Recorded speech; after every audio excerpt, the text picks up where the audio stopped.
hour of 11 a.m. having arrived, the House will come to order. Members, please take your seats. Sergeants at arms, please close the doors of the House. Prayer today will be offered by our colleague, Representative Dee Orsi.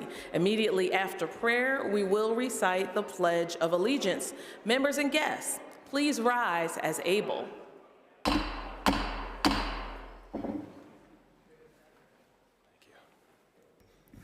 Please pray with me. Jesus, thank you for another day. The sun rose this morning as it does every day, and we all have breath in our lungs. For this, the creator and sustainer of life, we thank you. Lord, let today, every day, and our life's mission be love. It's the goal of our instruction. The love that comes from a pure heart, a good conscience, and a sincere faith. Be patient with us if our hearts are lagging, our consciences are disoriented, and our faith is being developed. You, Jesus, are the founder and perfecter of our faith, so we call on you to teach us, refine us, and equip us to do good works and honor you with our words and deeds. Holy Spirit, take your role in this chamber as counselor, advocate, helper, comforter, guide, revealer of truth, bestower of spiritual gifts, and interceder. We rely on you and are expectant of your help. Bless this day and its business. Let it build up and not tear down. Help us to become more like you, Lord. In Jesus' name, amen. Amen. I pledge allegiance.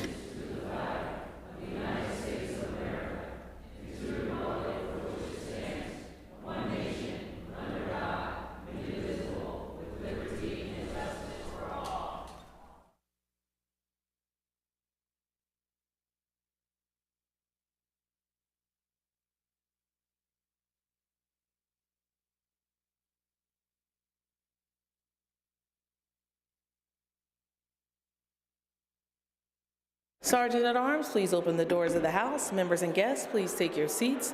Without objection, the approval of the Journal of Tuesday, April the 8th, 2025 will be postponed until printed.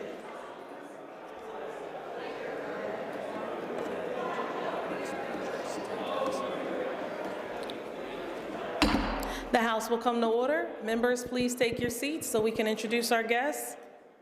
Members, please take your seats so we can introduce our guests.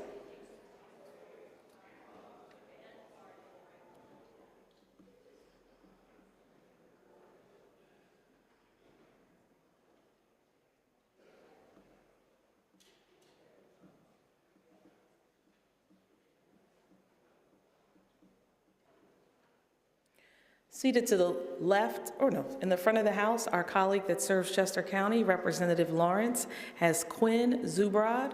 Quinn is a guest page, and he's here with his father, Luke.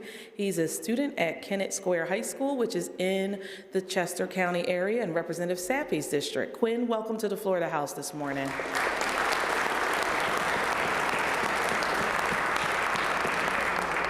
Seated to the left of the Speaker's rostrum, it is the honor of the chair, along with our colleague who's right here in Dauphin County, Representative Fleming, and the Pennsylvania Legislative Black Caucus, to bring a fellow colleague from many miles away. This morning, we are joined by State Representative John Faulkner. He serves his neighbors in District 5 in Mississippi. He is a champion of literacy-based promotion, and he's joined by Dr. Kristen Wynn, who leads an organization called AIM Institute and was previously the literacy director for K-12 Mississippi Department of Education.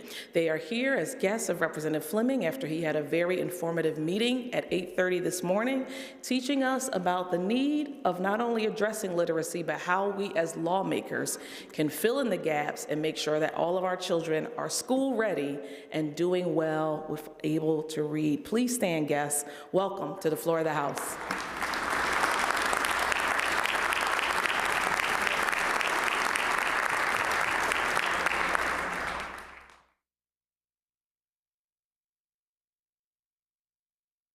In the back of the House, our colleagues that serve Bucks and Berks County, respectively, Representative Monroe and Representative Wickenheck, have members of the Bipartisan Law Enforcement Caucus here with their family and friends. The Law Enforcement Caucus is comprised of experienced professionals from various facets of public safety. They bring their invaluable firsthand knowledge of community protection and justice, and we appreciate them in the law enforcement and being on the front line. With these distinguished guests and literally hometown heroes, please stand so we can welcome you to the floor of the House.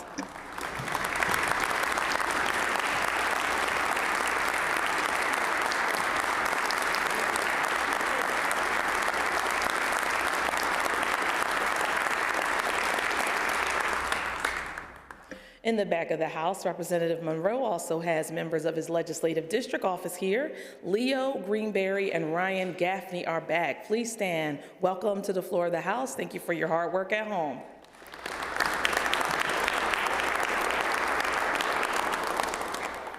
In the gallery, our colleague that serves Montgomery County, Representative Nelson, has Chris Sersky here, a student at Arcadia University who is advocating today. Chris, please stand.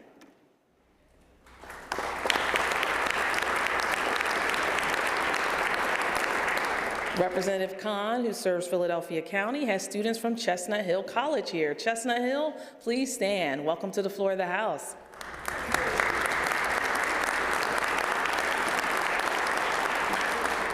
The chair, along with Representative Kruger, have distinguished guests from Newman University here. Was able to chat and chew with them just a little bit earlier. Newman students, welcome to the floor of the House. So glad to have you all.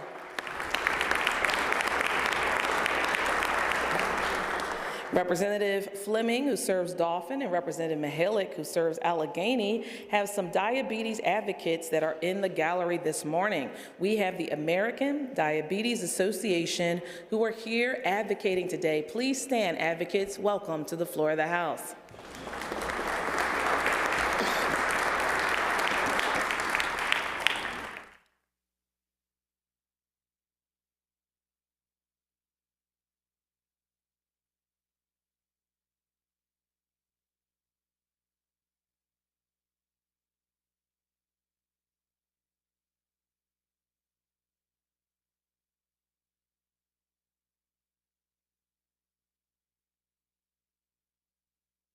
The chair recognizes Representative Samuelson, the chair of the Committee on Finance, who reports the following bills. House Bill 32, reported as committed. Will the House agree the bill is agreed to? House Bill 1072, reported as amended. Will the House agree the bill is agreed to? The chair recognizes Representative Samuelson, chair of the Committee on Finance, who reports the following resolution. H.R. 120, reported as committed. Will the House agree the report is agreed to? The chair recognizes Representative Frankel, chair of the Committee on Health, who reports the following bills. House Bill 69, reported as amended. Will the House agree to the bill? It is agreed to. House Bill 79, reported as amended. Will the House agree to the bill? It is agreed to. The chair recognizes Representative Frankel, chair of the Committee on Health, who reports the following resolutions. H.R. 46, reported as committed. Will the House agree the report is agreed to? H.R. 49, reported as committed. Will the House agree the report is agreed to? H.R. 67, reported as committed. Will the House agree to the report is agreed to? H.R. 70, reported as committed. Will the House agree the report is agreed to? H.R. 74, reported as committed. Will the House agree the report is agreed to? H.R. 101, reported as committed. Will the House agree the report is agreed to? H.R. 116, reported as committed. Will the House agree the report is agreed to? H.R. 137, reported as committed. Will the House agree the report is agreed to? H.R. 144, reported as committed. Will the House agree the report is agreed to? H.R. 151, reported as committed. Will the House agree the report is agreed to? H.R. 155, reported as committed. Will the House agree the report is agreed to?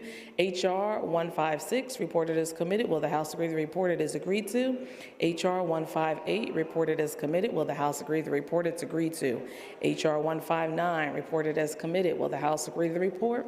It is agreed to. H.R. 163, reported as committed. Will the House agree the report is agreed to? H.R. 164, reported as committed. Will the House agree the report is agreed to? H.R. 168, reported as committed. Will the House agree the report is agreed to?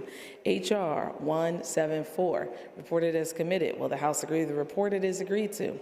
H.R. 182, reported as committed. Will the House agree the report is agreed to? Chair recognizes Representative Frankel, Chair of the Committee on Health, who reports the following bill with a request that it be re-referred. House Bill 1104 to the Committee on Judiciary. The Chair recognizes Representative Freeman, Chair of the Committee on Local Government, who reports the following bills. House Bill 393, reported as committed. Will the House agree the bill it's agreed to? House Bill 937, reported as committed. Will the House agree the bill it's agreed to? House Bill 990, reported as amended. Will the House agree the bill it's agreed to? House Bill 991, reported as amended. Will the House agree the bill it's agreed to? Are there requests for leaves of absence? The Chair recognizes the Majority Whip, who indicates there are none. The Chair recognizes the Minority Whip, who indicates there are none. The Chair is about to take the master roll call. Members will proceed to vote.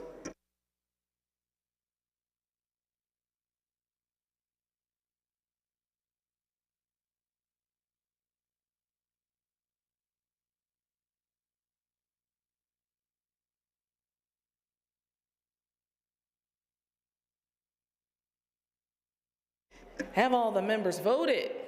Have all the members voted?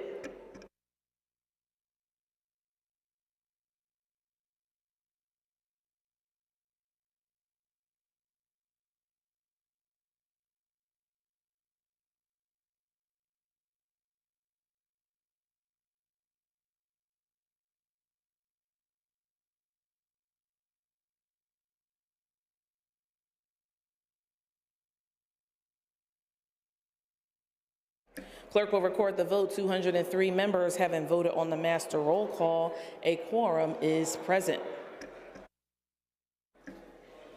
Colleagues, seated to the left of the speaker's rostrum, we have Matt Holliday, the Executive Director for the Pennsylvania Bar Association. The Chair is a proud member. Please stand, Matt. Welcome to the floor of the House.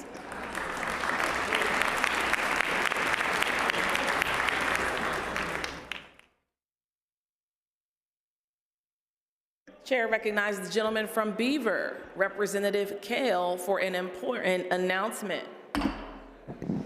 Thank you, Madam Speaker. Madam Speaker, I would just like to wish my daughter, Cleopatra, a happy birthday. Today is her 7th birthday. I'm looking forward to getting home tonight and having some cake. So thank you very much, Madam Speaker. Chair thanks the gentleman. Happy birthday, Cleopatra. Hope to see you in the summertime, Miss Seven. Chair referred the following bills, which the clerk will now read. Referrals, April 9, 2025. House Bill 1179, Consumer Protection, Technology and Utilities. House Bill 1176, House Bill 1177, both to Finance. House Bill 1174, Housing and Community Development. House Bill 270, Intergovernmental Affairs and Operations. House Bill 1170, House Resolution 184, both to Judiciary. House Bill 1181, Labor and Industry. House Bill 1171, House Bill 1173, both to Liquor Control. House Bill 1175, House Bill 1178, both to Local Government. House Bill 1180, Professional Licensure. House Resolution 185, the Rules. House Bill 1169, House Resolution 183, House Resolution 186, all the state government. House Bill 1172, Tourism, Recreation, Economic Development. House Bill 1168, to Transportation. Chair thanks the gentleman. The Chair recognizes the gentleman from Beaver, Representative Massey, Majority Caucus Chair, for a caucus announcement. Thank you, Madam Speaker. House Democrats will caucus at 12:45. We will be prepared to return to the floor at 1:30. Again, House Democrats will caucus at 12:45. We will be prepared to return to the floor at 1:30. Thank you, Madam Speaker. Chair thanks the gentleman. Chair recognizes the gentlelady from Philadelphia, the Minority Caucus Chair, Representative White, for a caucus announcement. Thank you, Madam Speaker. Republicans will be caucusing at 12:30. And we will be prepared to return to the House floor at 1:30. So again, Republicans are caucusing at 12:30. Thank you, Madam Speaker. Chair thanks the gentleman. Chair recognizes the gentleman from Lackawanna County for a committee announcement. Representative Mullins. Thank you, Madam Speaker. The Appropriations Committee will be meeting immediately in the Majority Caucus Room. All members of the Appropriations Committee, please report to the caucus room immediately. Thank you, Madam Speaker.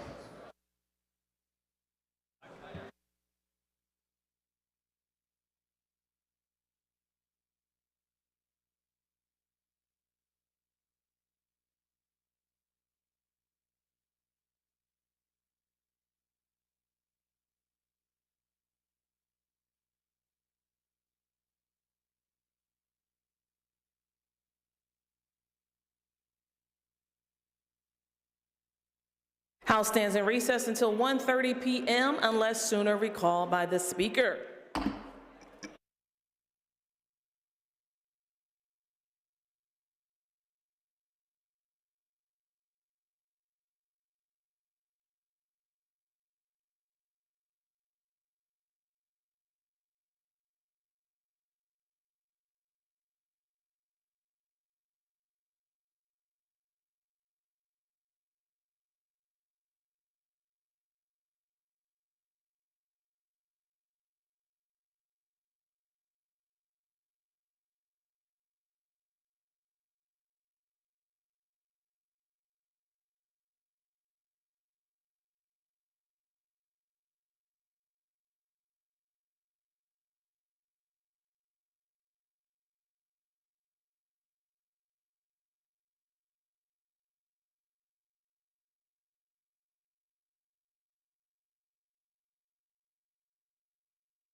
May I have your attention, please? Recess for the House has been extended until 1:40.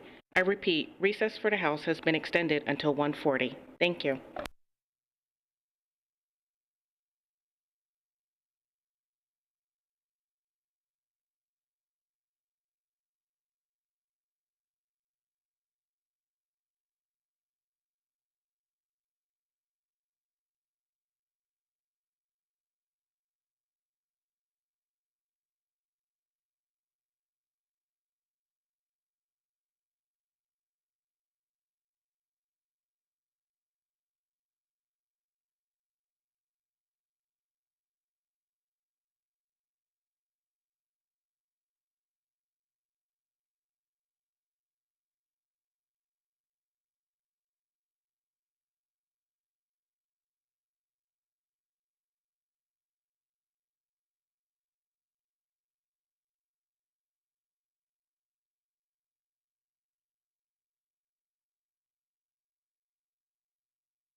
The hour of 1:30 having arrived, the House will come to order. Members, please take your seats.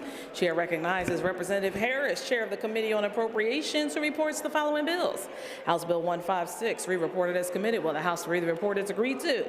House Bill 308, re-reported as committed. Will the House agree to the report it's agreed to? House Bill 411, re-reported as committed. Will the House agree to the bill it is agreed to? House Bill 472, re-reported as committed. Will the House agree to the bill, to the report it is agreed to? House Bill 640, re-reported as committed. Will the House agree to the report is agreed to? House Bill 764, re-reported as committed. Will the House agree the report is agreed to? House Bill 819, re-reported as committed. Will the House agree the report is agreed to?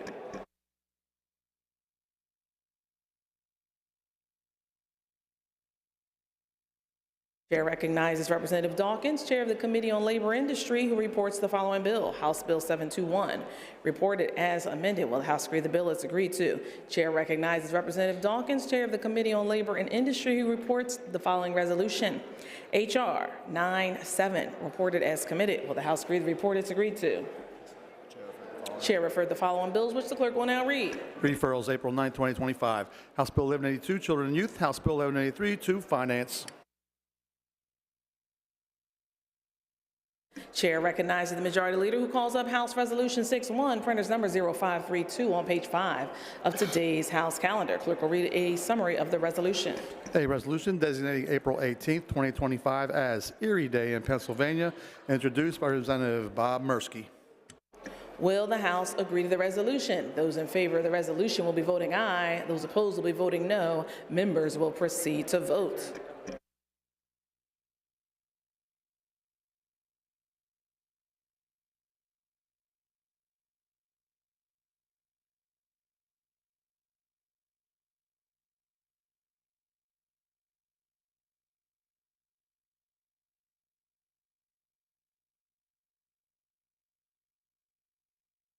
Have all the members voted? Have all the members voted?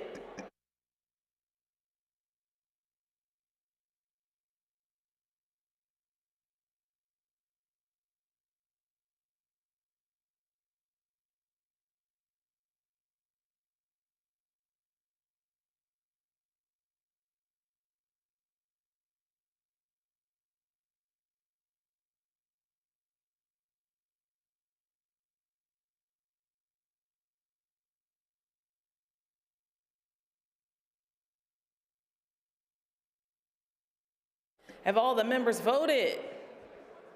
Clerk will record the vote on the resolution. The ayes are 199, the nays are 4. The resolution is adopted.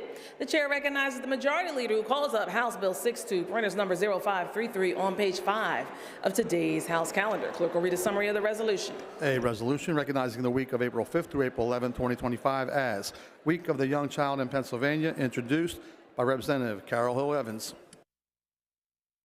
Will the House agree to the resolution? Those in favor of the resolution will be voting aye. Those opposed will be voting no. Members will proceed to vote.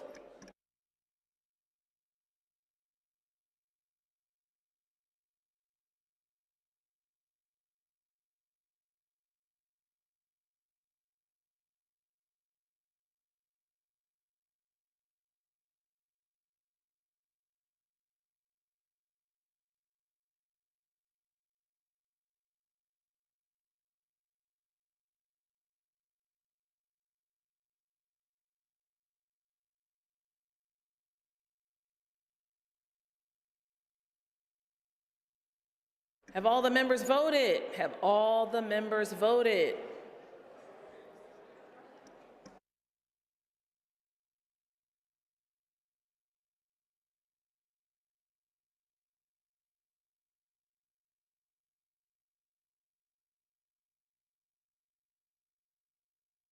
Clerk will record the vote on the resolution. The ayes are 197, the nays are 6. The resolution is adopted. The chair recognizes the Majority Leader, who calls up House Resolution 118, printers number 0956, on page 6 of today's House calendar. The clerk will read a summary of the resolution. A resolution designating the week of April 14th through April 18th, 2025 as Local Government Week and April 16th, 2025 as Local Government Day in Pennsylvania, introduced by Representative Bob Freeman.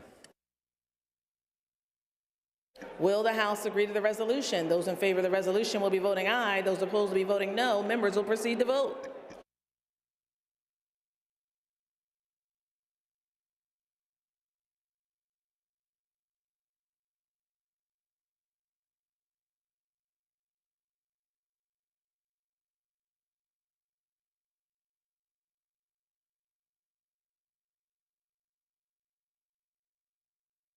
Have all the members voted? Have all the members voted?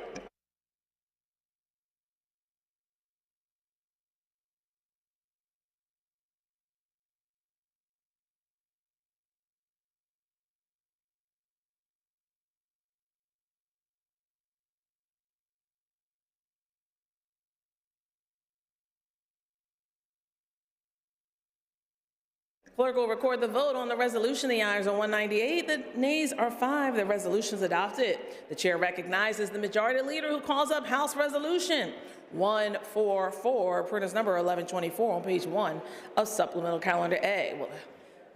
Clerk will read a summary of the resolution. A resolution recognizing April 14th through April 20th, 2025 as National Osteopathic Medicine Week in Pennsylvania, introduced by Representative Arvin Vinkat. Will the House agree to the resolution? Those in favor of the resolution will be voting aye. Those opposed will be voting no. Members will proceed to vote.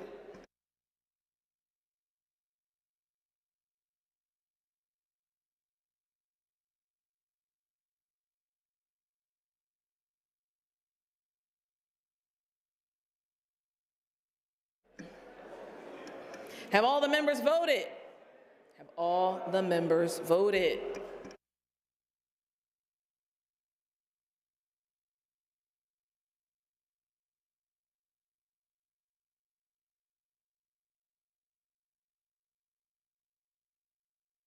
Clerk will record the vote on the resolution. The ayes are 199, the nays are 4. The resolution is adopted.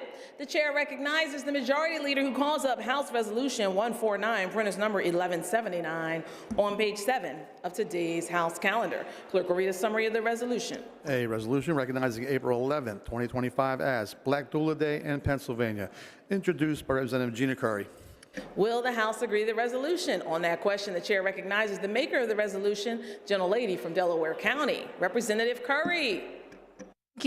Thank you, Speaker. Good afternoon, everyone. Today I ask for your support of Resolution 149, which designates April 11th, 2025 as Black Doula Day. This day honors the critical role of Black doulas play in improving maternal health outcomes, especially in communities facing the greatest health care challenges. Their work, though often unrecognized, is vital in bridging gaps in maternal care. By passing this resolution today, we highlight the need for culturally competent care and send a powerful message that every mother deserves the best care, including the support of doulas. Let's ensure Pennsylvania leads the way in making healthcare inclusive and equitable for all families. I ask for a yes vote, and thank you for your support.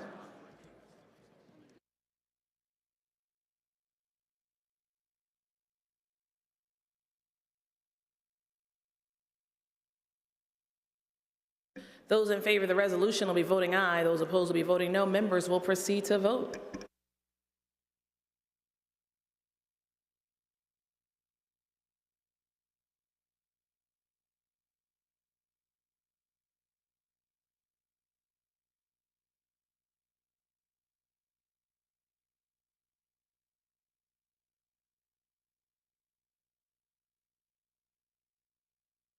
Have all the members voted? Have all the members voted?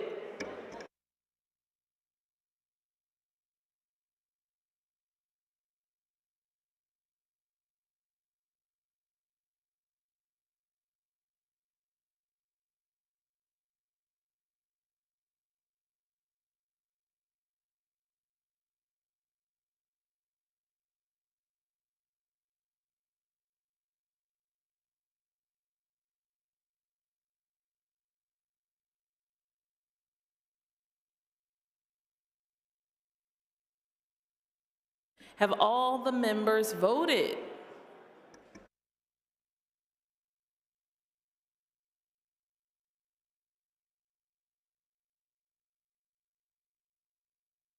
Clerk will record the vote on the resolution. The ayes are 163, the nays are 40. The resolution is adopted. Chair recognizes the Majority Leader who calls up House Resolution 180, printers number 1274, on page 7 of today's House calendar. Clerk will read a summary of the resolution. A resolution recognizing the week of April 13th through April 19th, 2025 as Public Safety Telecommunicators Week in Pennsylvania, introduced by Representative Green. Will the House agree to the resolution? Those in favor of the resolution will be voting aye. Those opposed will be voting no. Members will proceed to vote.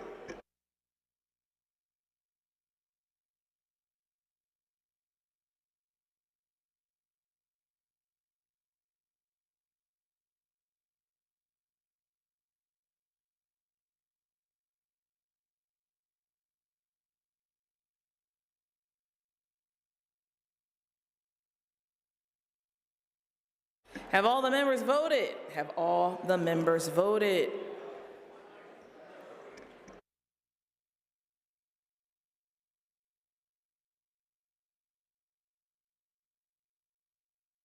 Clerk will record the vote on the resolution. The ayes are 199, the nays are 4. The resolution is adopted. Chair recognizes the Majority Leader who calls up House Resolution 181, printers number 1275, on page 7 of today's House calendar. Clerk will read a summary of the resolution. A resolution recognizing the week of April 11th through April 17th, 2025 as Black Maternal Health Week in Pennsylvania to bring attention to the maternal health crisis and the importance of reducing maternal mortality and morbidity among Black women, introduced by Representative Gina Curry.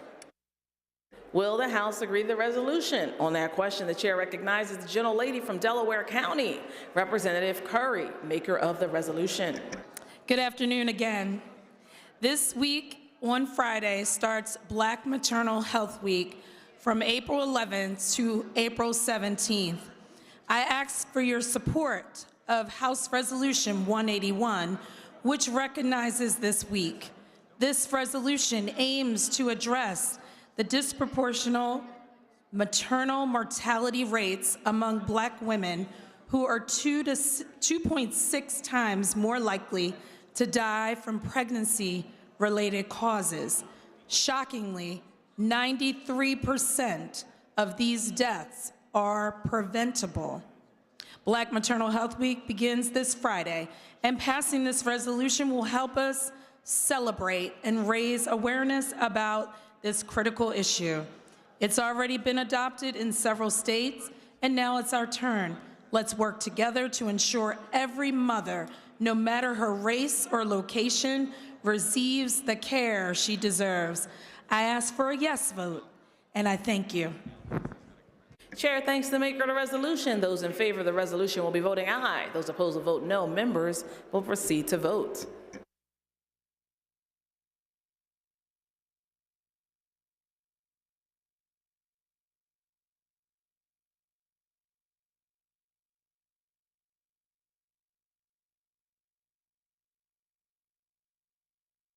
Have all the members voted? Have all the members voted?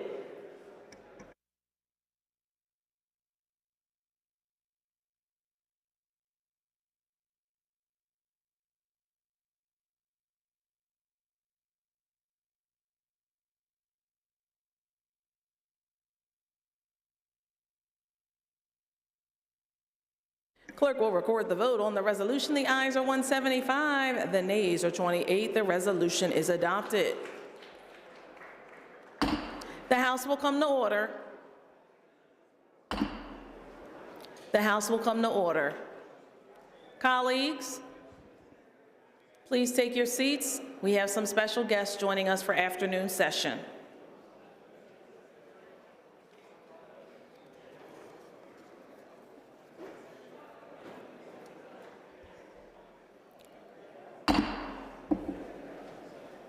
The House will come to order.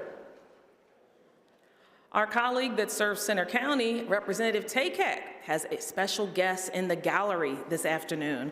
We are thrilled to welcome his legislative intern, who the chair met at the break, Isabella Montero. She is from Wellington, Florida, and is a senior at the Pennsylvania State University. The chair is in her Penn State Navy. She's accompanied by Meg Waddell from Representative Takak's office. Please stand. So glad to welcome you both to the floor of the House.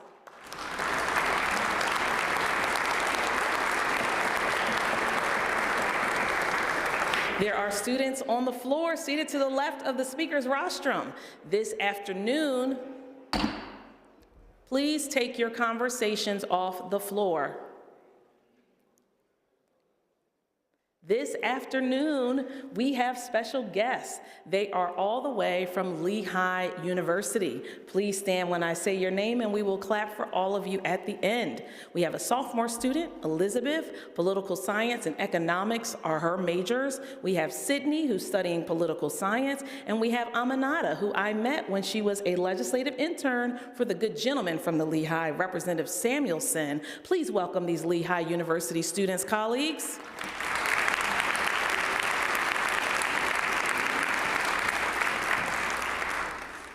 Finally, the chair welcomes two students from my alma mater from undergrad. LaSalle University's in the building. The chair had an opportunity to talk to these students, and I'll tell you, I might not have gotten honors if I was in that political science department now.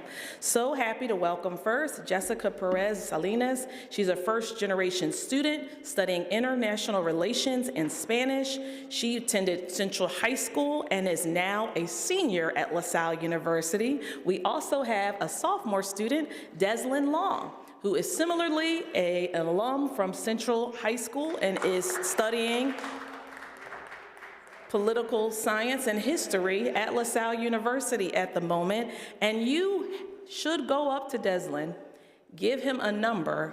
He knows every president that has ever served this nation and can tell you information that you might not have researched yet. Deslyn and Jessica, please stand. Welcome to the floor of the House.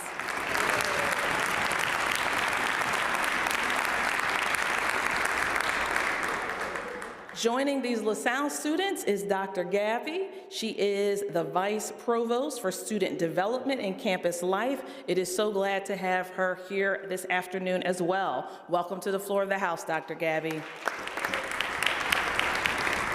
The chair recognizes the Majority Leader who calls up House Bill 316, printers number 0982 on page 2 of today's House calendar. Clerk will read a summary of the bill. This bill enables local governments to deny a permit to an LLC or corporation when it is principals has delinquencies in the municipality. Well, the House agreed the bill is agreed to. The chair recognizes the Majority Leader who calls up House Bill 416, printers number 0392 on page 1 of today's House calendar. Clerk will read a summary of the bill. This bill exempts payments to Holocaust victims from the personal income tax. Chair recognizes the Majority Leader who calls up. Well, the House agreed the bill is agreed to. The chair recognizes the Majority Leader who calls up House Bill 797, printers number 0821 on page 3 of today's House calendar. The clerk will read a summary of the bill. This bill amends the second-class city relief law to remove the remarriage penalty of the surviving spouse of a deceased firefighter.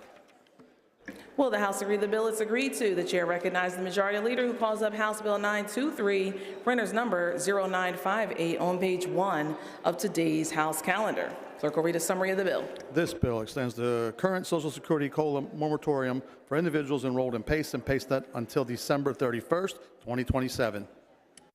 Well, the House agreed the bill is agreed to. The chair recognizes the Majority Leader who calls up House Bill 269, printers number 0214 on page 2 of today's House calendar. Clerk will read a summary of the bill. This bill provides for drug overdose medication. Will the House agree to the bill? Representative Vinkett offers Amendment A00258. Will the House agree to the amendment? On that question, the chair recognizes the gentleman, the maker of the bill and the maker of the amendment, Representative Vinkett from Allegheny County. Thank you, Madam Speaker. This is an amendment related to definitions, technical in nature, and I would ask for an affirmative vote. Those in favor of the amendment will be voting aye. Those opposed will be voting no. Members will proceed to vote.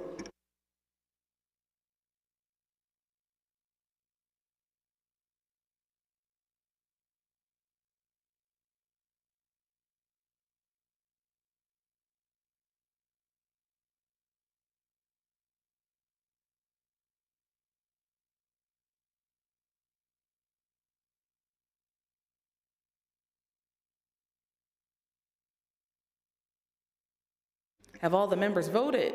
Have all the members voted? Clerk will record the vote on the amendment. The ayes are 203, the nays are 0. The amendment's adopted. Will the House agree the bill is agreed to? The bill as amended will be reprinted. The chair recognizes the majority leader, who calls up House Bill 749, printer's number 0765, on page 2 of today's House calendar. Clerk will read a summary of the bill. This bill provides for distribution of SNAP benefits. Will the House agree to the bill? Representative Madsen offers Amendment A 00325. Will the House agree to the amendment? On that question, the chair recognizes the maker of the amendment in the bill, the gentleman from Dauphin, Representative Madsen. Madam Speaker, thank you. I respectfully urge an affirmative vote on my amendment, developed in a collaboration with Representative Heffley and incorporation feedback from the Department of Human Services, and strengthens transparency in these analysis for both the General Assembly and the public. Thank you for your support. Chair thanks the gentleman on that question. Chair recognizes the gentleman from Carbon, Representative Heffley. Thank you, Madam Chair. I thank the good gentleman from Dauphin County and would ask for an affirmative vote on this amendment as well. Thank you.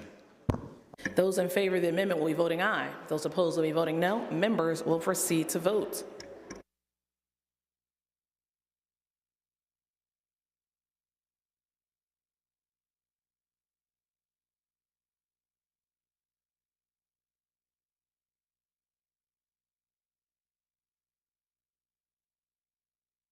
Have all the members voted? Have all the members voted? Clerk will record the vote on the amendment. The ayes are 203, the nays are 0. The amendment is adopted. It's the chair's understanding that the remaining 2 amendments are withdrawn. Chair thanks those members for withdrawing. Will the House agree the bill is agreed to? The bill as amended will be reprinted.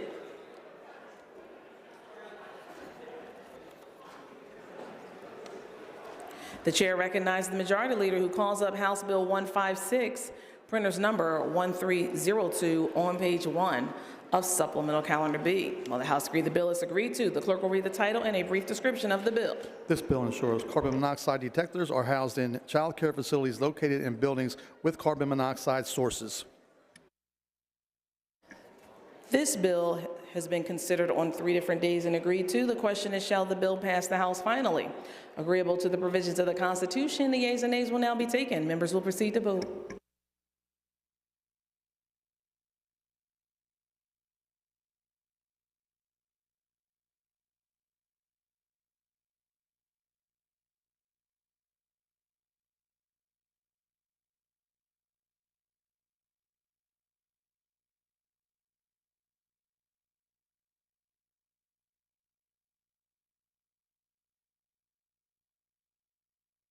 Have all the members voted?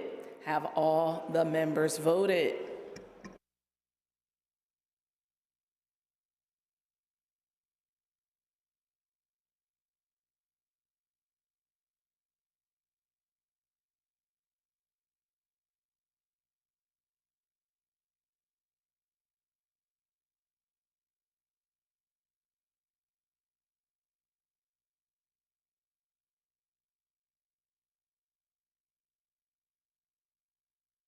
Clerk will record the vote on final passage of the bill. The yeas are 176, the nays are 27. Majority required by the Constitution.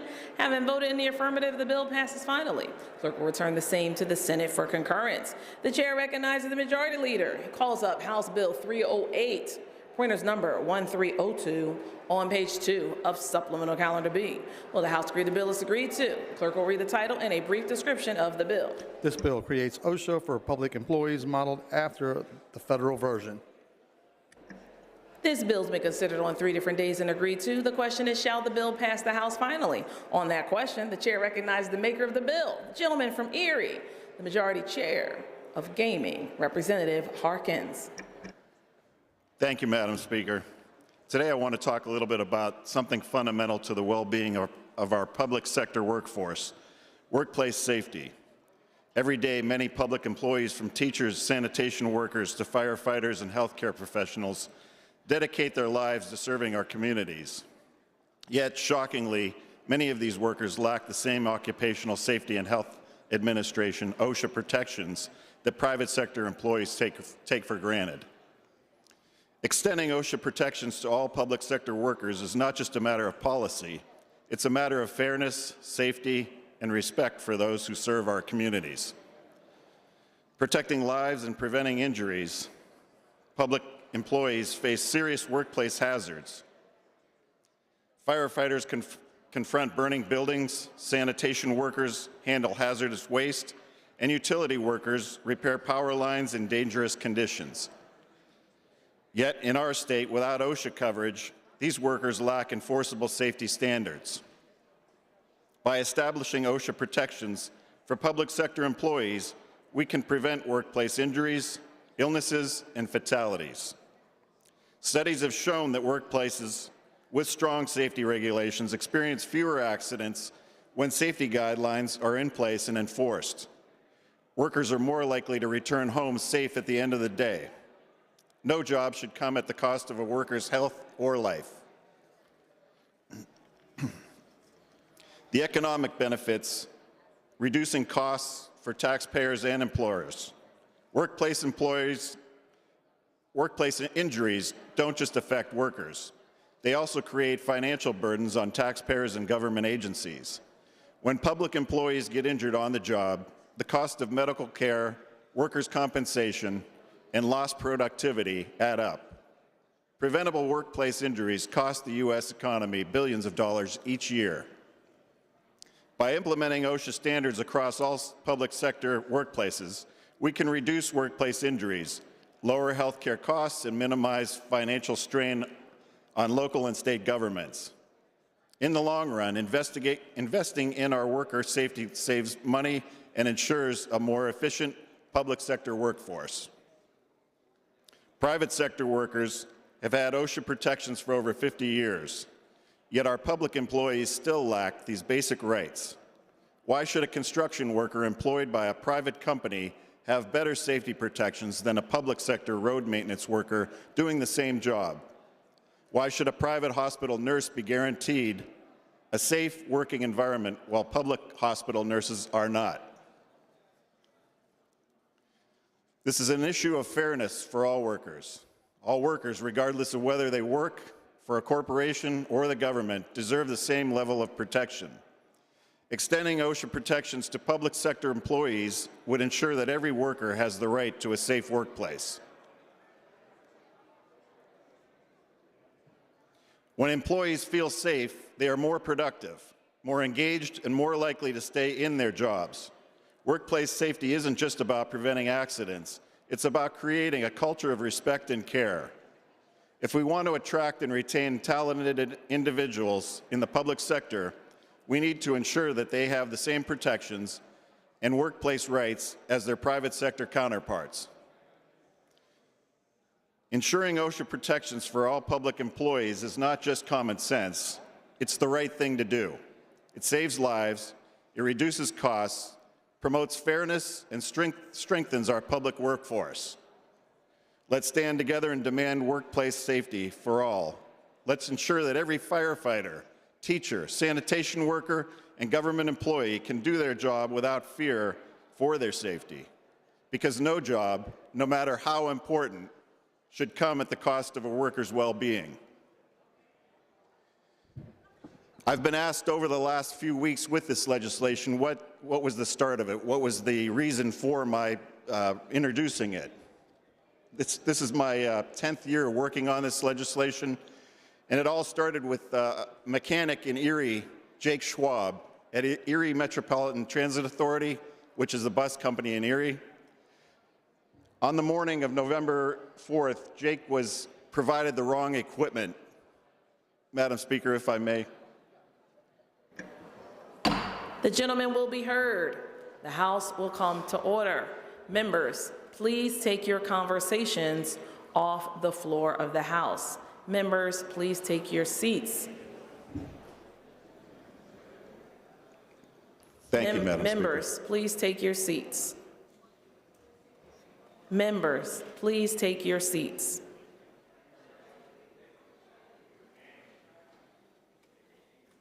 Members, please take your seats.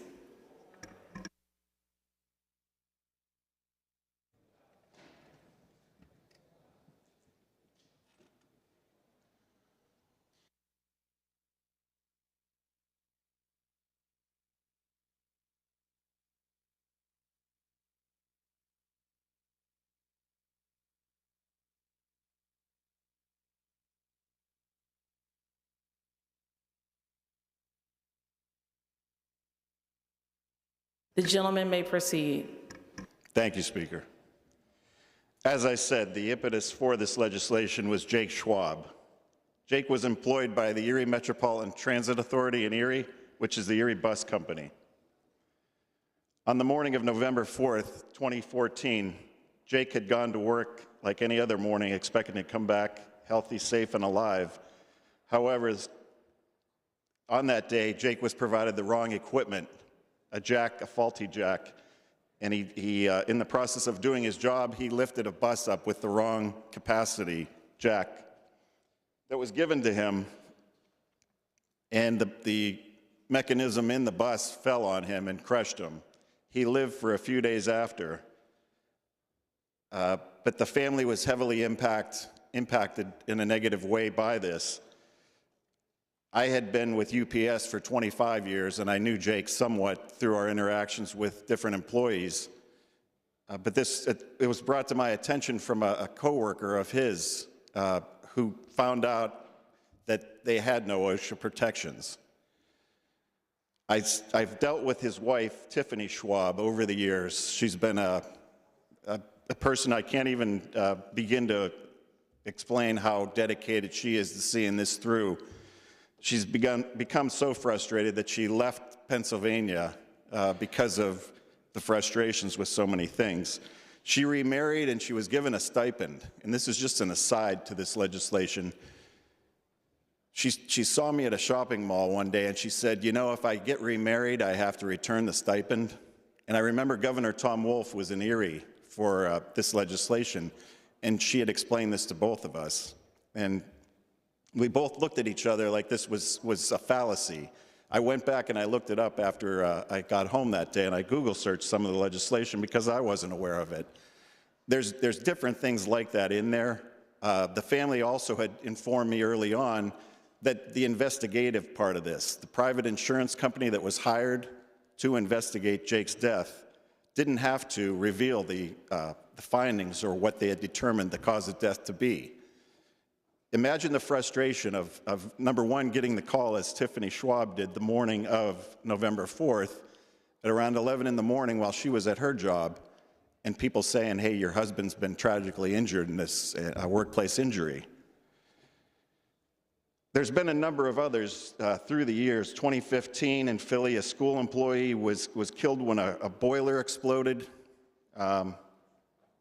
June 15th, 2021, a PennDOT worker was run over by a PennDOT vehicle. There's countless others that have been seriously injured, but their stories don't make it to the news. Without OSHA, the worker has to present their side of the story to who knows who within their workplace.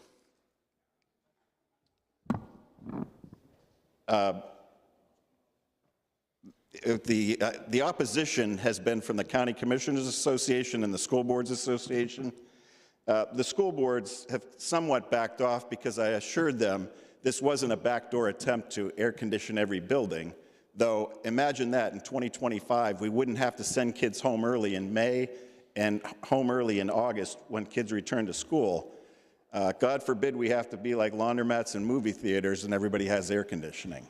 But I think I kind of put that to rest with them in the past. So now the County Commissioners Association and some other groups, I know we're making some traction with this. I know that once this gets to the Senate, if we can get this in the Labor Committee in the Senate, I'm sure the votes are there to get the bill passed and get it to Governor Shapiro for his signature. I won't belabor the point, but I will stand for interrogation, and I thank you, Madam Speaker, and I thank you, my colleagues. Please give me a yes vote on this. Chair thanks the gentleman. On that question, the chair recognizes the gentleman from York, Minority Chair of Labor, Representative Grove. Thank you, Madam Speaker. Yesterday, we near unanimously adopted an amendment from the majority chairman that addressed the constitutionality of this bill. Probably the least amount of thing we should do when we discuss legislation, make sure it's constitutional as it moves through the process. But that amendment did something critically, because it creates the problem with a federal law and how it interacts with 50 different states.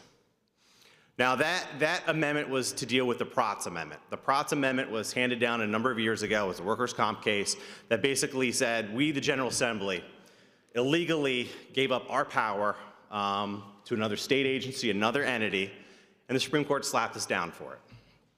That was addressed in this bill.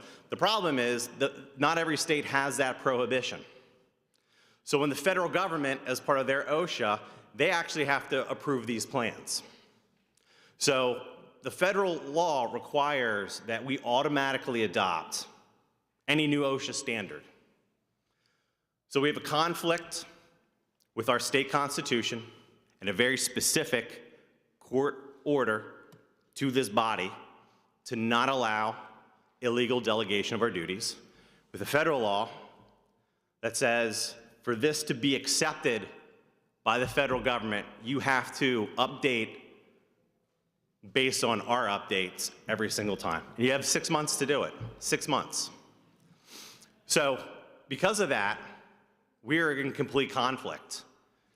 We either pass an unconstitutional law that the courts will strike down, but abides by the federal requirement to actually have them validate our law and certify it, or we can't do anything. So we're literally stuck in no man's land because of our Constitution. So the way we have it now, it's constitutional. It's updated to the current OSHA, but once the federal government changes its standards, we're not going to be in compliant to OSHA regulations anymore. We will not have a state-complied plan. Plain and simple. So the bill as is, it's basically null and void. That's where we're at. Now, in my district, I had a very unique experience with OSHA. On Saturday, February 2nd, York County, horrible incident at one of my local hospitals. Armed gunmen took hostages. We had a law enforcement officer die in line of duty. Amazing story, but I will let my colleagues tell that story when we do the condolence resolution for his family. Couple injuries, 3 gunshot victims, 1 fall injury to staff there. 3 officers were shot, 2 injured, 1 died of fatality. Now, when you deal with a hospital, it's not like a business that you can just close. You're dealing with sick people. This happened in the ICU. There were still patients after the incident. There were still staff. You still had to care for them. You had an emergency room. So as hospital management's trying to figure out how to shut down the ER, get patients out of the ER, get patients out of the ICU, and some had to stay. You just can't move everybody. So as this occurred, there's still patients in the ICU. Law enforcement everywhere. We had such a tremendous outpouring of law enforcement from state police, local enforcement, game commission officers. If you had a badge and a gun, you flew there. So, was back in the hallway with some management staff, my senator, waiting for the governor to arrive. And I heard management staff discuss, hey, we have a OSHA inspector present on our property. I went over, I'm like, why is OSHA here? And at first I thought, oh, they're coming to help. They're offering support. There's something the federal OSHA can do to help in this horrific situation. Now, mind you, that OSHA inspector had to go through the fire police, had to walk past the 3 emergency management agencies from 3 different, York was there, Cumberland County was there, I think Lancaster was there, I didn't catch the 3rd one. They had all of their emergency management trailers there to assist. They had to walk by law enforcement. Our tactical units were still there. Our district attorney was still doing the criminal inspection. The blood splatter was still on the walls. And we had an OSHA inspector walk in to their compliance officer and demand copies of Forms 300 and 300A. Now, as I said, the hospital's trying to manage an unmanageable situation. They have employees that may never come back to work because the psychological toll of what they just experienced. They have to reassure the next shift that it's safe to come in because they still have patients that are present in that hospital. They have to figure a way to ramp down and ramp back up because guess what? They still have to provide care. They can't just close. So they have to, at some point, reopen that emergency room. They're dealing with all of this. And what help do they get from OSHA? I want this paperwork, and I want it in 40 hours. None of that added. The hospital complied. They reassigned staff to get that inspector exactly what he wanted. Did that improve the safety of anybody? Did that help bring efficiency and help the hospital manage a horrific tragedy? No, no. There's still an open investigation sitting in OSHA, but that's my latest experience with OSHA, but that's what you get with big bureaucracy. Government paperwork has never saved a life. Not one time. Layering government on top of government adds cost. And here you have a hospital that is under OSHA, numerous federal and state health inspection guidelines. They have a cafeteria there, so they get inspected by Department of Ag. They have to abide by all this. Adds cost to the system and really has not benefited, particularly in this situation. Now, some could say you have a rogue safety inspector. They saw it on the news and thought the best thing they could do to help that hospital at that time was come down and ask for some frickin' paperwork. My blood still boils at the thought of anybody receiving taxpayer dollars to put that on that hospital, those employees who are trying to manage in the worst possible situation you could possibly have. So that's my experience. I'll be a no on House Bill 308. Thank you, Madam Speaker. Chair thanks the gentleman on that question. Chair recognizes the gentleman from Westmoreland, Representative Nelson. Final passage of House Bill 308. Thank you, Madam Speaker. And I didn't mention yesterday the irony of coming before you on a worker safety bill when I'm broken myself and in a sling. So we'll do our best to be able to get through these issues. Yesterday, we tried to offer an amendment that didn't make it across the finish line. Close, but just not make it across. And yesterday I mentioned and shared with this chamber the consequence of what we refer to as an everything bagel. This bill is an everything bagel. Now, at the same time, I applaud the work of the good chairman from Erie County. I feel the pain of his family. I've been on job sites where workers have been killed, helped to clean them up and get everything rolling again. And if we can prevent fatalities, we should work together to do that. We also have to recognize achievable paths and unachievable paths, and be very mindful of the authority in which we grant to government. Part of this everything bagel is new authority to Harrisburg that will impact each of your districts. And when you vote yes and go back to your districts, my goal today is to make sure just a few of those everything groups that you are about to put under OSHA in 60 days on your radar. One of the biggest ones is right here in the front, right? Nonprofit, any nonprofit organization, charitable, religious, scientific, literary, or recreational. So religious organizations, if they receive any money from the federal government, the state government, or the local government, in 60 days they will be fully required to comply with every aspect of OSHA. And not just with aspects of OSHA in 60 days, but the authority that is granted to Harrisburg. And if we flip over to the inspection page, and I'm sorry, I'm a one-handed flipper, so it's going to take me a little time. But we need to be aware, what authority is Harrisburg going to have over your church, over your recreation organization? The authority to enter the workplace at a reasonable time without notice.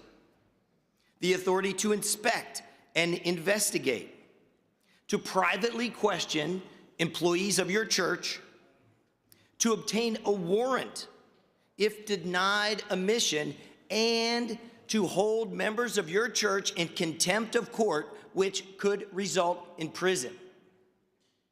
So when you hit yes today to this everything bagel, you're placing your pastors, your fathers, your priests, your rabbis, your clerics, your recreational organizations, not only under the thumb of OSHA, but under the thumb of forced entry from Harrisburg bureaucrats. And what's the next step after that forced entry? Fining. This bill grants the authority of government to fine your church. How much? How soon will they have to pay? Where will their money go? Again, this everything bagel does not answer any of those questions, but it does grant the authority. So if your church has a backpack program, a food bank, if your church received PPP dollars, remember that during COVID? This applies to them. The fines that Harrisburg can place on your church will apply to them in 60 days. And that's why we should be a no on this bill today. Because I agree with the chairman, government employees should be safe on the job. We want Harrisburg to do better, our counties to do better, our water authorities to do better. And if we work together, we can make that happen. But if we grant Harrisburg the authority to forcibly enter a church, fine and potentially jail members who don't participate, that's going too far. So I urge pause, caution. Let's wait, sit down, and bring something across the table that we can all celebrate, that makes workers safe and does not overreach in areas where we just don't need to do that at this time. And for that, again, respect and credit to the chairman for his goal and effort in trying to make people safe. We all want that. But I don't think we want some of these other very critical elements in this bill. Thank you, Madam Speaker. Chair thanks the gentleman. On that question, the chair recognizes the gentleman from Philadelphia, Majority Chair of Labor, Representative Dawkins.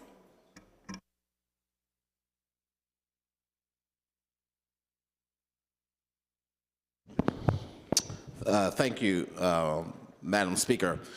Where do I begin? I've been here now roughly 6 terms, and it's every day I just find a new way to surprise me. I truly find it interesting that our minority chairman blood boils over big government, but doesn't boil over a loss of life. Madam Speaker, point of order.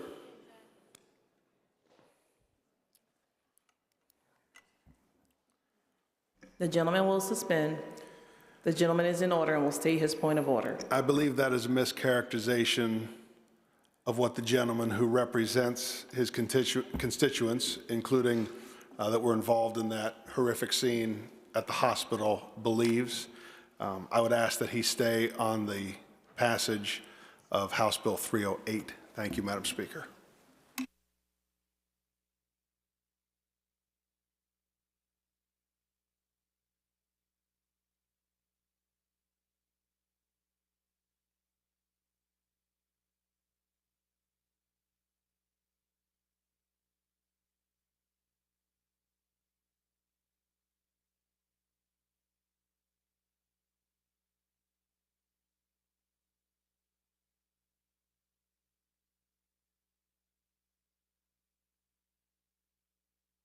The gentleman's point of order is well taken, and the chair asks Representative speaking to stay on the topic of House Bill 308.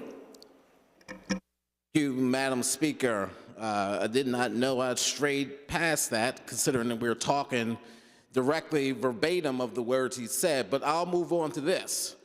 One better. Just yesterday, we agreed on an amendment that the good chairman authored. But not 24 hours later, he stands here and says the amendment would do exactly the opposite of what he said yesterday would do. There's a lesson here for folks who may be watching, that I am not saying the intent, I'm just giving you the facts. Because the intent was you were offering an amendment that the majority chairman took under advisement only to use that same amendment as a gotcha. That is not what we have been elected to do in this House. But I think it's a lesson for those who may be watching of what may occur in this building. But let's get to the gentleman from Westmoreland, the everything bagel guy, just to talk a little bit through some of those interesting facts. Let's talk about safety. And we talk about the need of safety, but we are not willing to pass or support the measures for safety because we prefer to have another study when we had, I don't know, 14 years to get through that study. We had 14 years to have the language to do the things that I hear you say you want to do, but I've never seen those bills. I've never seen those languages, and then when we do get an amendment, it's a gotcha amendment. Let's get serious. Let's talk about the gentleman that we just talked about losing his life and his wife, potentially losing her benefit if she was to be remarried. Why are we not having that debate? Preferably we having a debate around another study. Let's put it to the side because we'll get to it one day. When is that one day ever going to come? I urge members to support House Bill 308. Thank you. Chair thanks the gentleman on that question. For the second time, the chair recognizes the gentleman from Westmoreland, Representative Nelson. Thank you, Madam Speaker. And it's important that yet again we correct the record. Just as yesterday, we corrected the record that the voluntary protection program that would be available to the entire state, an existing nationally recognized safety professionals, air monitoring, certified safety professionals employed by OSHA, would be able to roll out in about 6 months and provide voluntary training, consultation, and air monitoring. 6 months, $1 million. Very tangible, very achievable, and very absent in 308. The other aspect of written law introduced in the past, supplied yesterday, which was voted down by the majority party, recognizes, right? Government can do much better when it comes to safety, but we actually have to do. We must stop talking about it and work together to implement it. 4 out of every 10 deaths of public employees in this state are considered NOS, not otherwise specified. I would raise the question to the good chairman, again, shared goal, but different pathways. What actually happened to the IUP study under Governor Wolf? Republicans were in charge. IUP was tasked to do an analysis. Do workers, public workers, get hurt more or less than private workers? Report submitted and never released. Because one of the findings given during testimony of labor and industry hearings when the parties were reversed underscored that there are no records Only about 5% of our counties and municipalities turn in their injury data, so the state doesn't even know how workers are getting killed. 21% not even sure where they were working. 4 out of 10 not otherwise specified, and that's disrespectful to the lost worker, the family, and to me, Pennsylvania could do better. So, oh yes, my answer to this chamber is the Republicans have an alternative. They've offered not even a Republican alternative, but a bipartisan alternative that we can begin to make Pennsylvania better. But if we pass a behemoth that has no recognized cost, overreaching authority, and more questions than it has answers, we will once again end up in the pit of failure and nothing will be done. 10 years for the chairman, 30 years for the effort. Today, unfortunately, we are repeating what we just did last session, which ultimately was nothing. Thank you, Madam Speaker. Chair thanks the gentleman. Agreeable to the provisions of the Constitution, the ayes and nays will now be taken. Members will proceed to vote.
Have all the members voted? Have all the members voted? Clerk will record the vote on final passage of the bill. The yeas are 111, the nays are 92. Majority required by the Constitution having voted in the affirmative, the bill passes finally, and the clerk will return the same to the Senate for concurrence. Chair recognizes the Majority Leader who calls up House Bill 411, printer's number 0985 on page 3 of Supplemental Calendar B. Will the House agree the bill is agreed to? The clerk will read the title and a brief description of the bill. This bill provides a 15 to 24.5% cost of living adjustment based on the date of retirement to eligible public school employees retirement system and state employees retirement system pre-Act 9 retirees. This bill is being considered on 3 different days and agreed to. The question is, shall the bill pass the House finally? On that question, Chair recognizes the maker of the bill, gentleman from Montgomery County, Representative Malagary. Thank you, Madam Speaker. Madam Speaker, I want to thank you for giving me the opportunity to speak on behalf of the nearly 60,000 retirees living here in Pennsylvania today. 60,000 individuals, which as of last year was almost 70,000. I think it's really important to note that between the first passing of this bill back in October until today in April, we have lost almost 10,000 dedicated public servants who deserve this long overdue raise to help them live a better life, to help them with medication costs, to help them with grocery costs, to help them get to and from their doctor's appointments, to help them simply live. 10,000 individuals who didn't get the help they so deserve because someone the other side of the building here decided not to act. Madam Speaker, in this chamber, we love to talk about supporting our aging population and taking care of those who took care of us. Now's our chance to do just that. The majority of these retired former teachers and human service workers and PennDOT workers and so many more who served our state are in their 80s. These individuals dedicated their lives to this Commonwealth. And it's time that we say thank you. This bill would provide a cost of living adjustment, a COLA increase, to retired state workers in the Pennsylvania State Employees Retirement System, also known as SERS, and our retired public school teachers in the Public School Employee Retirement System, known as PSERS. Those are the ones who retired prior to July 1st of 2001. These retirees have not received a COLA since 2002. That's 23 years. That's the year I graduated from high school. Madam Speaker, a lot has happened in those last 23 years. Cost of everything from food to clothing to medication to transportation have risen to levels we have never seen before. Thanks to these rising costs, a 2002 dollar is only worth 57 cents. This means the average $28,000 pension makes up less than $16,000 in 2025. Inflation does not retire. Neither should our responsibility to those who served our public good. Madam Speaker, I want to be frank.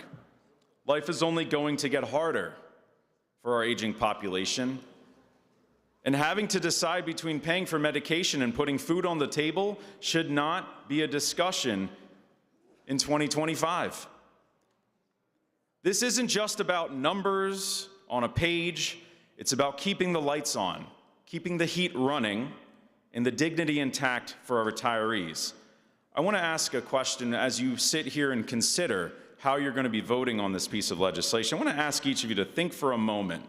Think for a moment.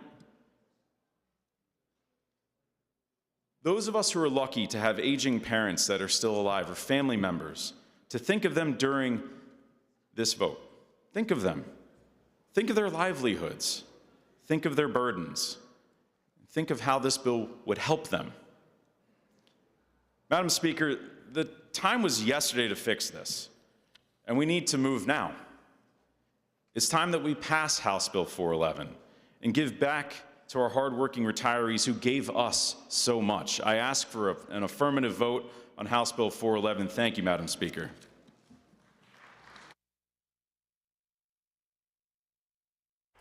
The chair thanks the gentleman and recognizes Representative Rowe from Crawford County.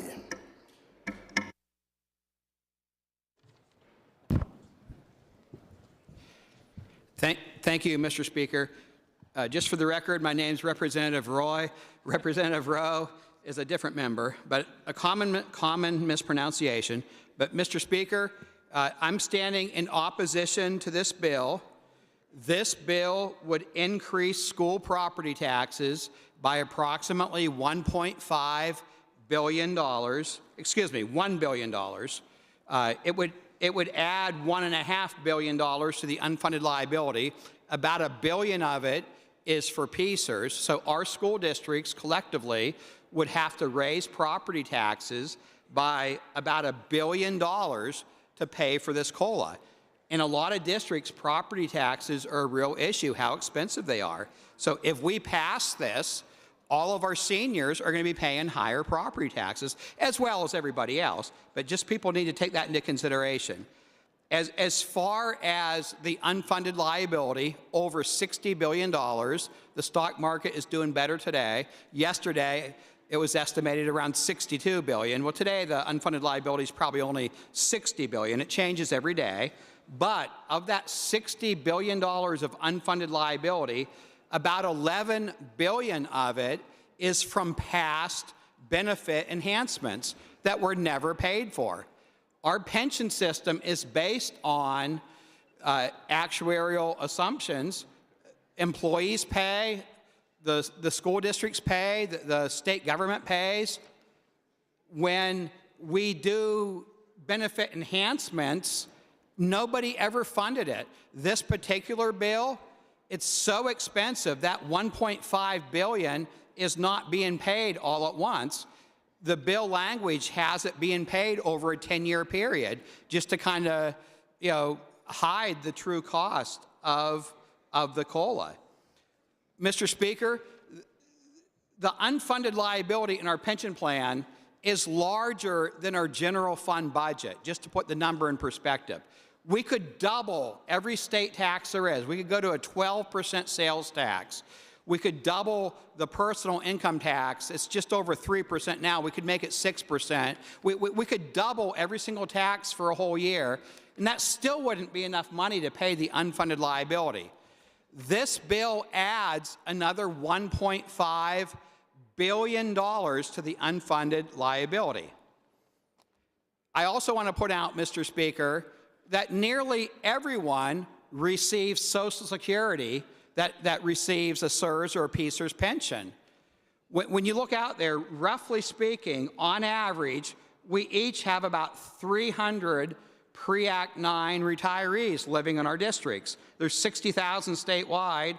You divide that by 203 House seats, that's about 300 roughly. It's more like 290. Well, all of us have roughly 10,000 seniors in our districts. About a fourth of those people only have Social Security. So what I'm saying is, all of us in this room, we all have about 2,500 seniors that are constituents that only get Social Security. They only live on Social Security. That's their entire income. The people we're talking about in this bill, they also get Social Security, but they also get a CSRS pension or a PSERS pension. So if we wanted to raise taxes by $1.5 billion and give that money to somebody, why are we giving it to people that already make twice as much as the others? The most impoverished seniors are the ones that only have Social Security, not the ones that have Social Security and a PSERS pension and a CSRS pension. So you have to look at it as, what is the best public policy? People at this income level, we're not going to help them, but people at this income level, we are going to help them. I also want to point out, Mr. Speaker, 100% of the retirees that get CSRS and PSERS, they've always received 100% of what they're legally and contractually required to get. All of them. There's not a single person that has ever received less than the pension that they're entitled to. There is nothing in state law that addresses COLAs. Most private sector companies don't do COLAs in their pensions either. Everybody's always gotten everything that they're entitled to. I think it's a terrible idea to cause school property taxes to go up by $1 billion. I think it's a terrible idea to add $1.5 billion to the unfunded pension liability. So I would urge all members to vote no. Thank you.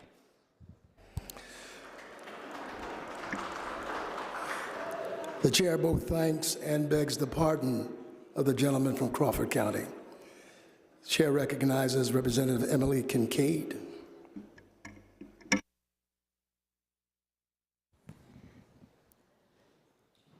Thank you, Mr. Speaker.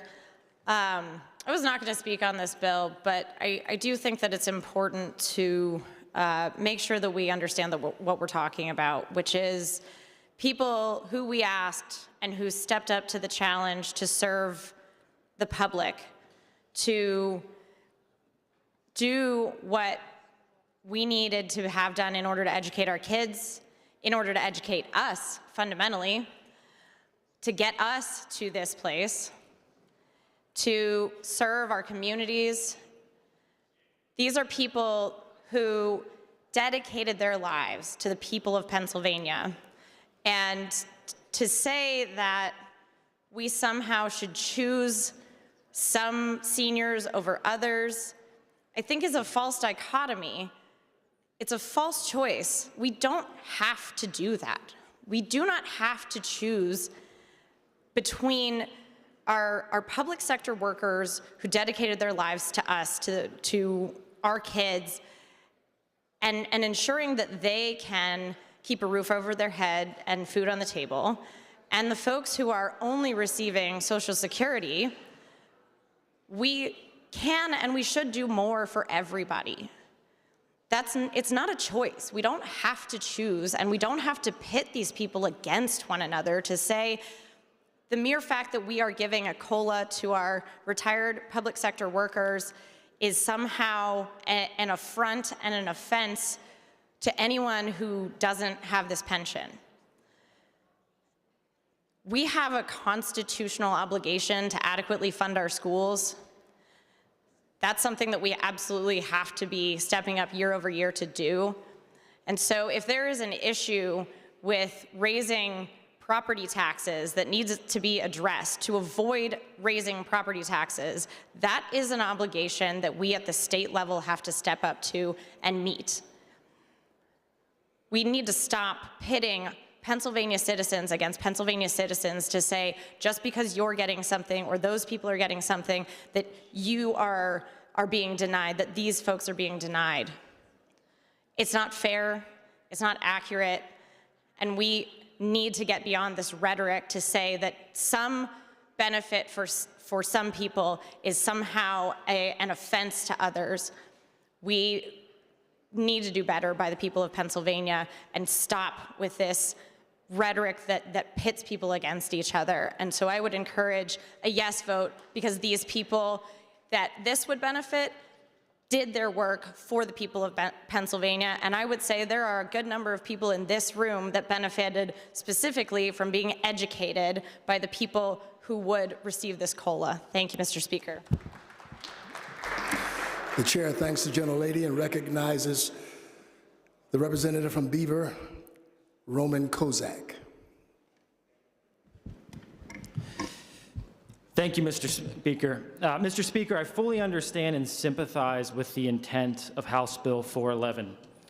There are nearly 2.5 million retirees across Pennsylvania, many of whom are struggling on a fixed income and rising costs. And I think every single person in this chamber wants to help these folks enjoy their well-deserved retirement and comfort. However, House Bill 411 would only help a very small fraction of these retirees, less than 60,000 people. And on top of that, we must consider the effects of this legislation and what it will do to our working class families, the seniors who have been unable to retire, and future generations. Providing a COLA without even determining a way to pay for such an increase is irresponsible, and it's bad government. You cannot continue to charge the credit card and run up the bill without a plan to pay for it. It's bad money management, and that's no different with state government. The fact is, our public pension system, as was mentioned earlier, is currently seriously underfunded to the tune of $60 billion. Pension obligations are already sucking up nearly 10% of the state budget every single year, and House Bill 411 would only continue to make this problem we face worse. Continuing to push this financial burden into the future with no real plan to fund it is dangerous for future generations of Pennsylvanians, and they will pay that price. Again, the intent of this legislation is noble. I agree with that. But we must also acknowledge that policy like this comes with a significant cost. We should be instead working to provide relief for the millions of Pennsylvanians that are struggling in retirement. That means addressing things like out-of-control property taxes and rising costs. Because of this, I respectfully ask my colleagues for a no vote on House Bill 411. Thank you, Mr. Speaker. The chair thanks the gentleman and recognizes the gentleman from Chester County, Representative Chris Pielli.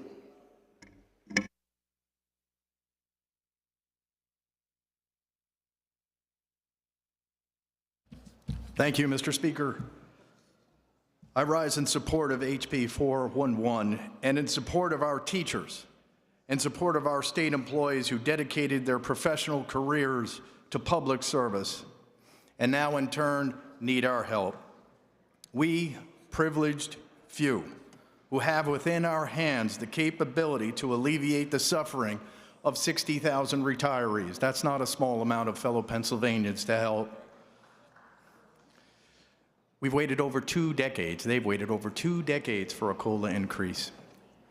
I was on the floor when this was introduced as HB 1416, I talked about my father, who was a New York City fireman, 6 kids. 6 kids. They had a cost of living allowance increase, and thank God for it. He later became a teacher here in Pennsylvania. He was in the busiest engine company for 2 years running in the entire United States. And when he told me some horrible stories he went through, I said, "Dad, that must have been the worst job. That must have been the hardest job you ever had." And he said, "No." He said, "Teaching was. Teaching was." I've got constituents in my district, one woman who's well into her 90s. She told me that she's getting a little over $700 a month for her retirement. And she looked me straight in the eye and she said, "Now you try to live on that." We, privileged few, get a cost of living allowance every so many years. We get ours, but they can't get theirs.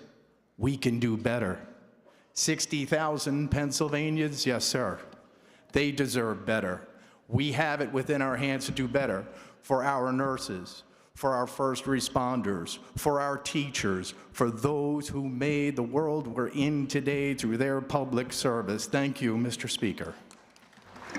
The chair thanks the gentleman and recognizes the gentleman from York County, Representative Mike Jones. Thank you, Mr. Speaker. First of all, let's clarify one thing. We're not giving anybody a COLA. We're not giving anybody anything. We're using taxpayer dollars to pay for these COLAs. The taxpayers are the one who elected us, not the teachers' unions. The taxpayers are the ones that are paying for this, not us. We're not giving anybody anything. Second of all, my father spent 32 years, let's talk about hard-working retirees. My dad spent 32 years working for Caterpillar, running a machine, hurt his back, hands all beat up. One time he worked 90 days in a row, mainly 12 and 16-hour days without a day off. He's fortunate enough to get a pension. He does not get a COLA. He's the one paying for this, not me. I talked to Representative Klunk. Her grandfather worked for Med Ed. He doesn't get a COLA. I think if my memory serves correctly, it's about 60% or more of our seniors have only Social Security.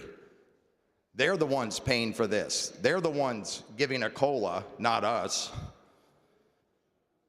We're talking about retired lawmakers that are going to benefit from this as well. Go talk to my dad and Rep. Klunk's grandfather and the people living on only Social Security and explain your vote to them why we as hard-working legislators that sacrifice so much are worthy of a COLA. We represent on average about 300 constituents that fall into this category. I had 3 last session that reached out to me. 3. 2 of them, when I explained the math behind this that Representative Chairman Roy articulated so well, that we have pension funds that are $60 billion short, they said, "Now we get it, we understand," and they were happy with it. These are people that would be affected. They understood that the COLA was not practical.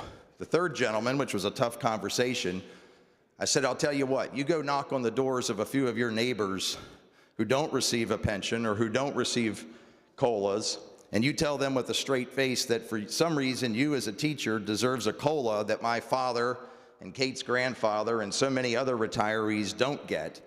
And if you get a couple of them to agree to it, I'll vote for it." Of course, I never heard back from him. Here's the deal. They're fortunate to have a pension. Our pension fund's broke. We can't afford the COLA. They signed a contract. Let's say we came up $3, $4, $5 billion short the next few years in revenue. Are we going to get a decrease in the pension? I don't think so. They signed a contract. They want to renegotiate it. That's not how it works. So it goes without saying, I'm totally opposed to this bill that would hurt our seniors and retirees more than anyone in Pennsylvania, because they're the ones paying for it. The chair thanks the gentleman and recognizes Representative Valerie Gatos from Allegheny County. Thank you, Mr. Speaker. As a strong advocate for fiscal responsibility and accountability, I rise today to encourage my colleagues who also care about fiscal responsibility to vote no on House Bill 411 and say no to an additional $1.5 billion in debt to the already unfunded liability of our system. Look, the Independent Fiscal Office came up with that number, so that is an independent number that says that this is going to add $1.5 billion to debt. So just like my colleague from Allegheny County who said, we need to let the people know what we are really talking about.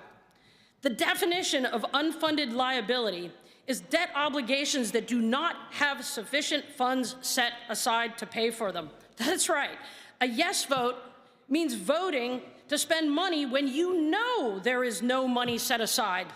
Does that sound like fiscally responsible activity to you?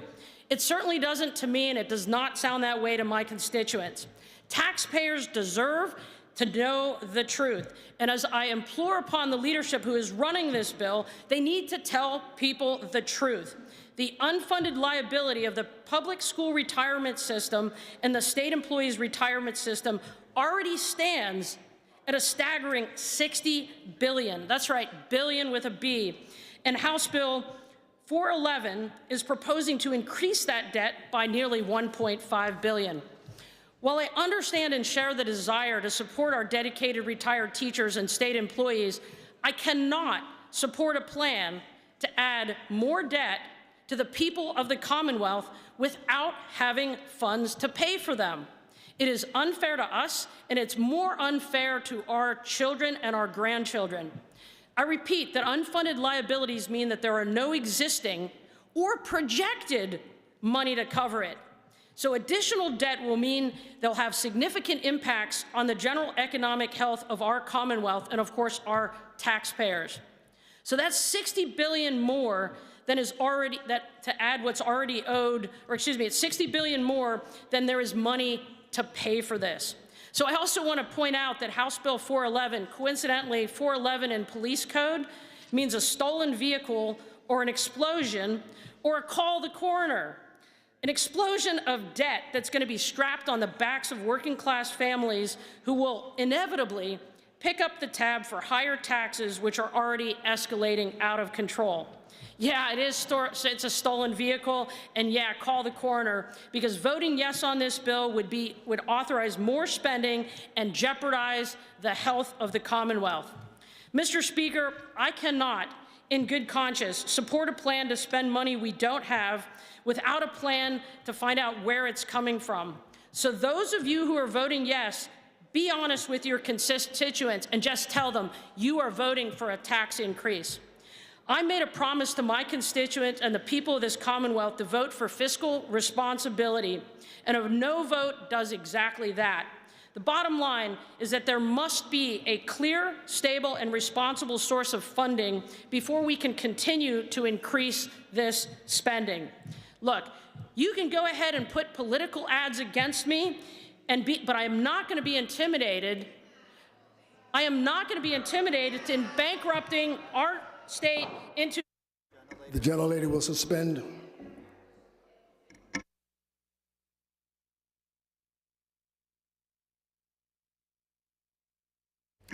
The gentlelady will not go into politics or attack the motivations of members.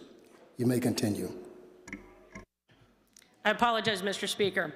Look, please note that I am a co-sponsor of House Bill 691, which is legislation aimed at removing the COLA for state legislators.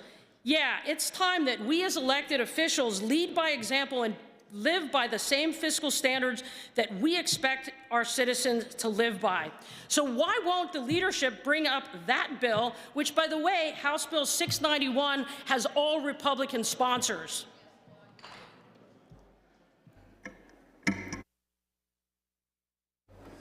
The gentlelady will suspend.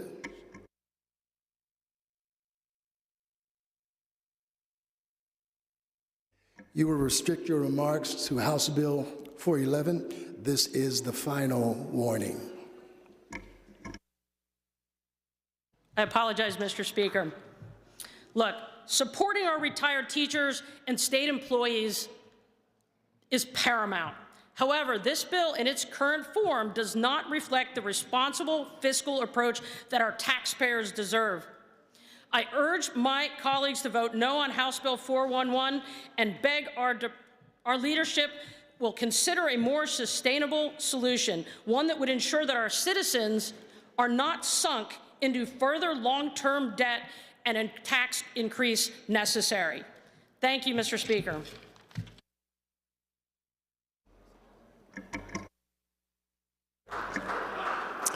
The chair thanks the gentlelady and recognizes the gentleman from Philadelphia, Representative Jordan Harris, Chair of Appropriations. Thank you, Mr. Speaker. Mr. Speaker, I rise today to support House Bill 411. But more importantly, Mr. Speaker, I rise because I need folks at home to pay attention to this one. You know, there are lots of pieces of legislation that we run in this chamber, grand pieces of legislation, small pieces of legislation. This is one of those pieces of legislation where I need every single Pennsylvanian to pay attention. Understand this, that there are hard-working men and women who go to work every single day in this Commonwealth. They go into our classrooms and they take care of our students. They go into their jobs at the Department of Human Services or the Department of Health or the Department of Labor, and they work for the government.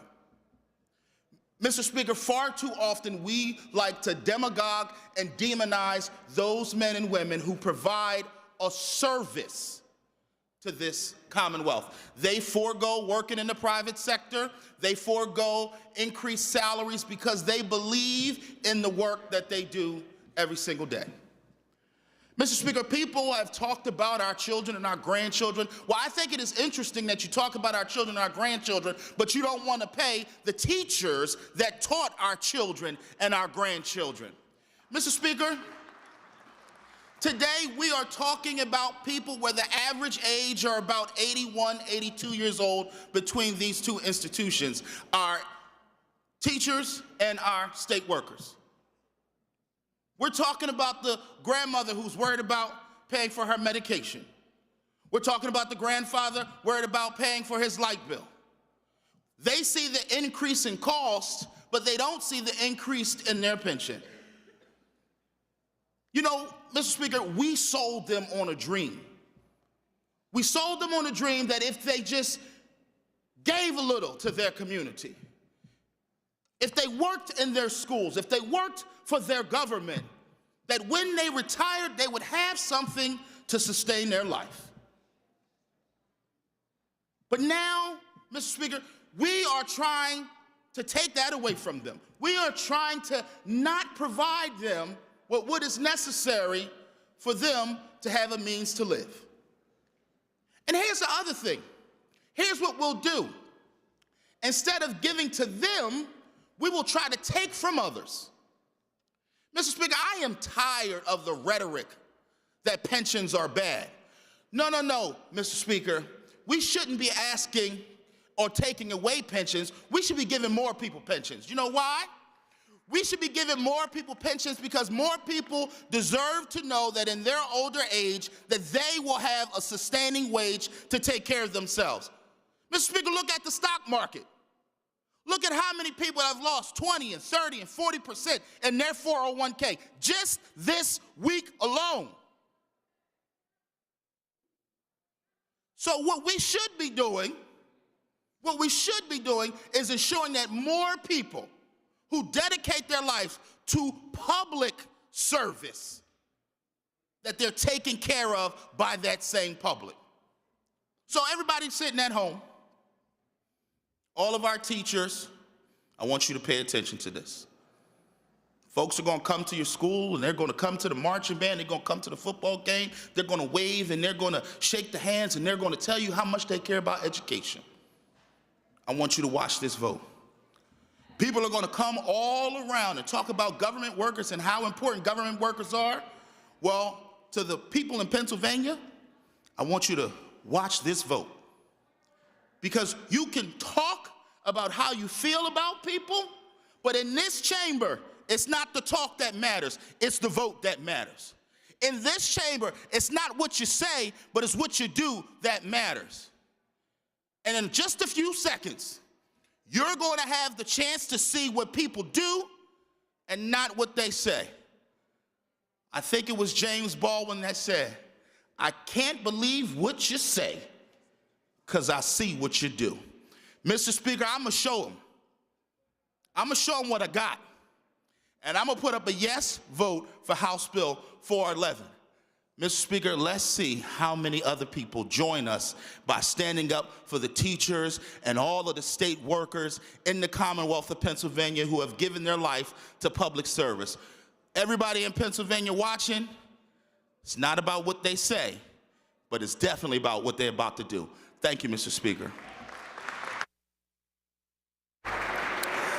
The chair thanks the gentleman and recognizes the Republican leader, Jesse Topper.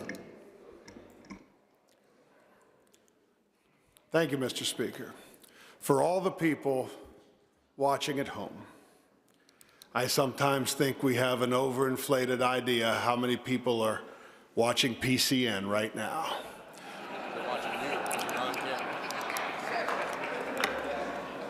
But I will say this. I've said from my first time here in Harrisburg that we are stewards of taxpayer dollars, and we have very, very difficult decisions coming before us, my friends. And every year is different. It's why we do a budget every year. We are not the federal government. We do not print money. So we have to do a budget every year, and it must be balanced. And every year, we encounter new challenges in terms of balancing that budget. Every year is different. My father was a public school teacher for over 30 years. He's in his 80s. He is in this class. To say I do not respect the work that he did, either in raising me nor the job he did for thousands of students throughout his career, simply based on the fact that I do not know where the money is coming from to pay for this piece of legislation, is inaccurate.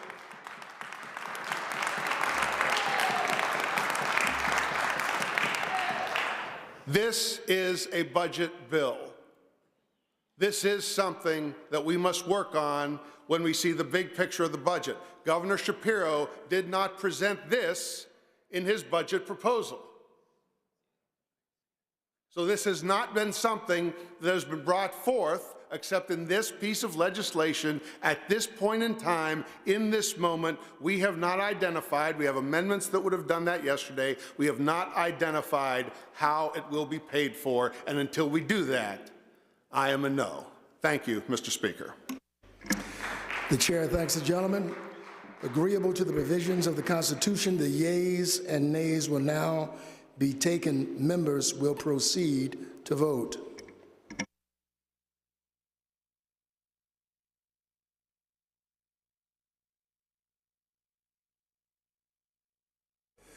Have all the members voted?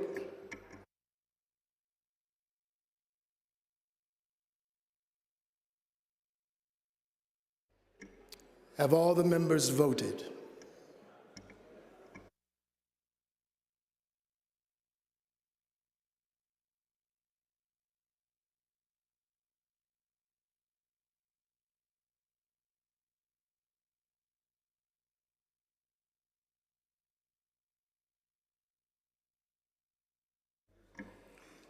The clerk will now record the vote.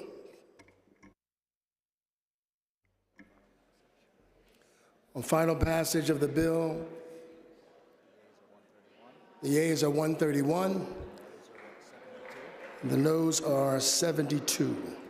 The majority required by the Constitution, having voted in the affirmative, the bill passes finally, and the clerk will present the same to the Senate for concurrence.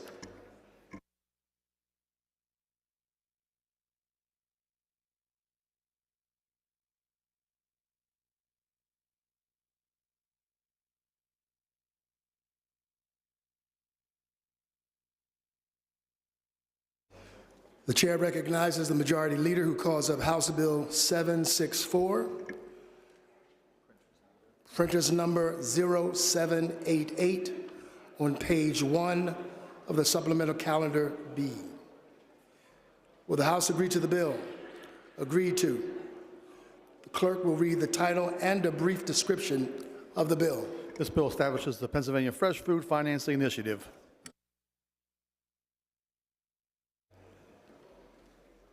The bill has considered on 3 different occasions and agreed to. The question is, shall the bill pass finally?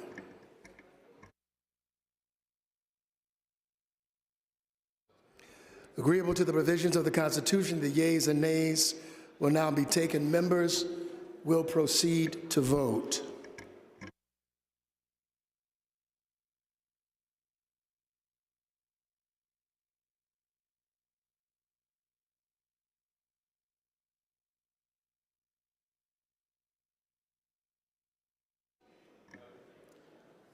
Have all the members voted?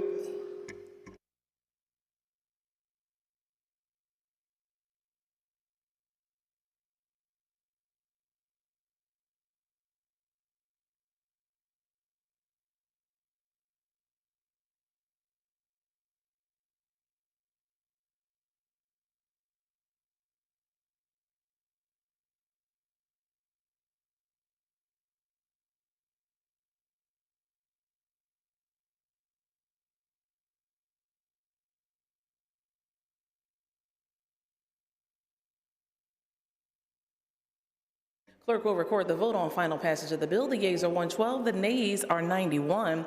Majority required by the Constitution having voted in the affirmative, the bill passes finally, and the clerk will return the same to the Senate for concurrence. The chair recognizes the majority leader who calls up House Bill 472, printer's number 1023, on page 3 of supplemental calendar B. Will the House agree the bill is agreed to? The clerk will read the title and a brief description of the bill. This bill amends Title 75 to provide for application for driver's license or learner's permit by homeless children and youth. This bill has been considered on 3 different days and agreed to. The question is, shall the bill pass the House finally? Agreeable to the provisions of the Constitution, the yeas and nays will now be taken. Members will proceed to vote.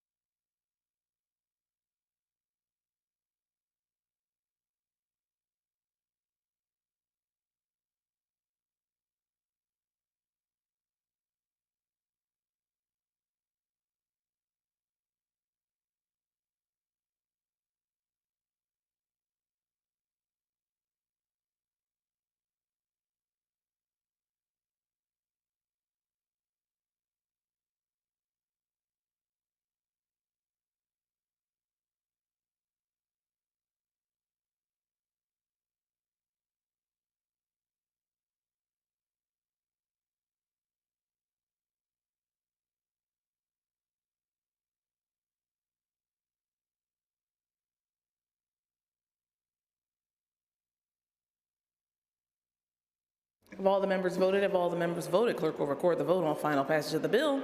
Yeas are 170, nays are 33. Majority required by the Constitution. Having voted in the affirmative, the bill passes finally. Clerk will return the same to the Senate for concurrence.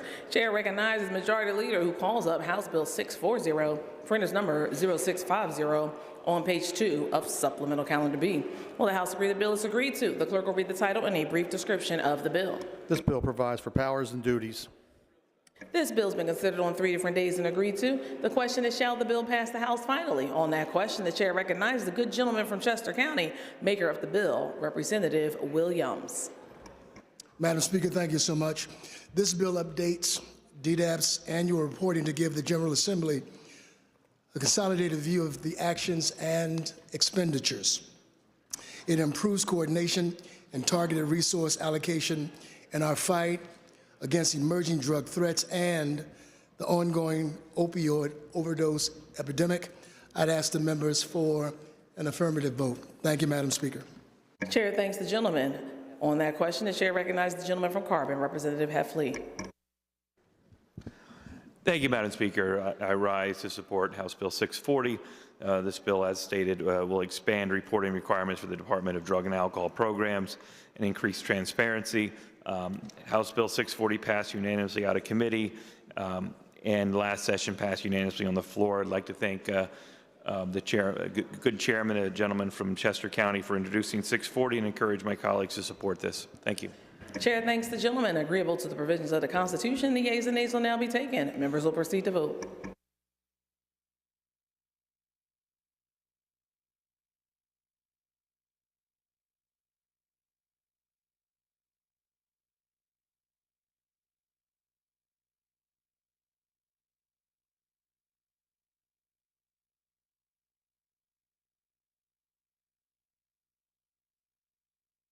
Have all the members voted? Have all the members voted? Clerk will record the vote on final passage of the bill. The yeas are 203, the nays are 0. Majority required by the Constitution having voted in the affirmative, the bill passes finally, and the clerk will return the same to the Senate for concurrence. Chair recognizes the Majority Leader who calls up House Bill 819. Printers number 0987 on page 2 of Supplemental Calendar B. Will the House agree the bill is agreed to? The clerk will read the title and a brief description of the bill. This bill amends the Public School Code by providing for advanced course fee assistance. This bill's been considered on 3 different days and agreed to. The question is, shall the bill pass the House finally? On that question, the chair recognizes the maker of the bill, good gentleman from Montgomery County, Representative Malagiri. Thank you, Madam Speaker. House Bill 819 aims to make Pennsylvania in line with more than 30 other states by increasing access for students to take advanced courses to earn college credit. Right now, Madam Speaker, we have fewer students taking advanced courses and the related exams than the national average. We know there are obstacles which hinder many students from being able to take advanced courses, and that's where House Bill 819 comes into play. This bill will help in 2 ways. First, it'll help students cover the cost of the advanced courses and their exams. These costs are a barrier for many students and their families. Second, this bill will also provide schools with the opportunity to apply for funding to train educators to provide advanced courses and instruction. This training would also be able to count toward their professional development requirements as well. The impact of this bill is this: more students, especially from lower income families, will be able to take the advanced courses and exams without worrying about the costs. The smaller schools and the districts can offer more advanced courses and receive funding support. And then the state invests in educational equity as well, helping to close that opportunity gap and prepare students for college and career success. This bill came to me from students at North Penn High School a couple years back. They said, "Representative, why is it that we have to pay so much for our AP classes?" I said, "That's great. I don't want you to pay more than you should. However, what do you need me to do about it?" "Well, we just want you to advocate to the school board." I said, "Let's do one better. Let's work and see because if you're having this conversation, I guarantee that other kids across the Commonwealth are having the conversation too." So what do? We made it an educational tool and an opportunity for them to learn how the bill process works and to learn how to get this done. So to the students from North Penn High School who brought this to my attention a couple years back, I want to say thank you for allowing us here in this chamber to create a bipartisan product that we can all be proud of.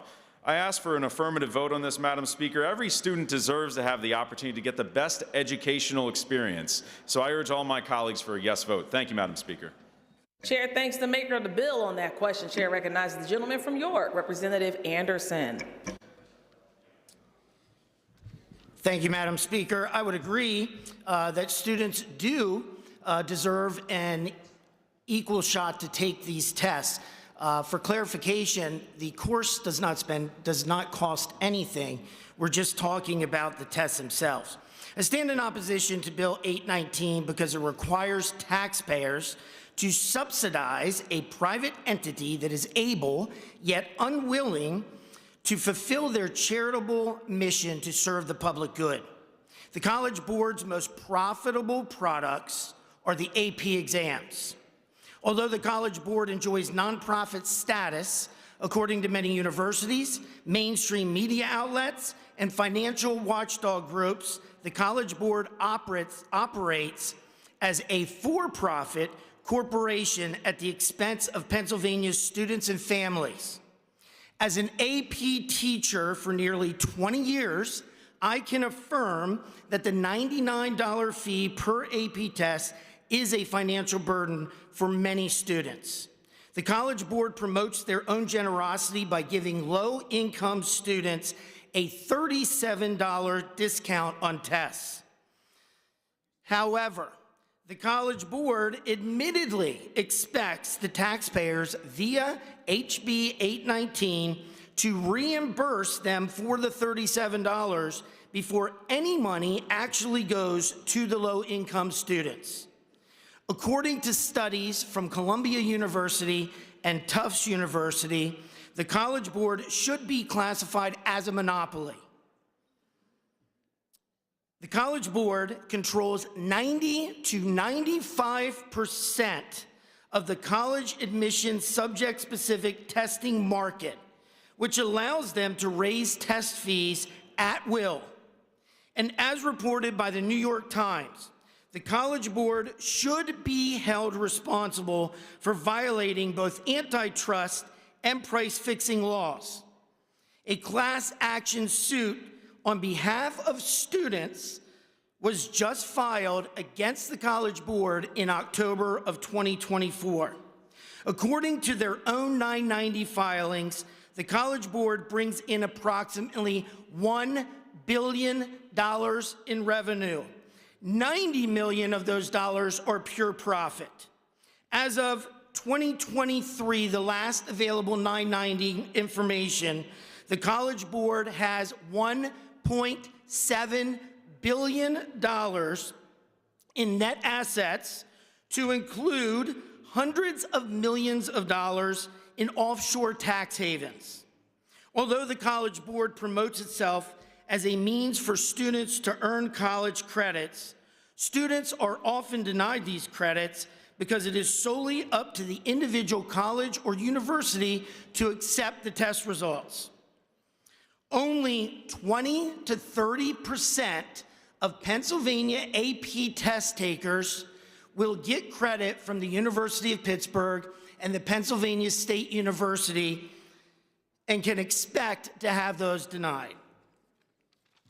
Finally, while HB 819 has good intentions to promote rigor and opportunity for students, it inadvertently alleviates the College Board's responsibility to honor the purpose of their nonprofit status and invest their excess profits back into the students they claim to serve. Specifically, our low-income students who are burdened by the College Board's own exorbitant fees. For these reasons, I encourage my colleagues to cast a no vote on House Bill 819. Thank you, Madam Speaker. Chair thanks the gentleman. Agreeable to the provisions of the Constitution, the yeas and nays will now be taken. Members will proceed to vote.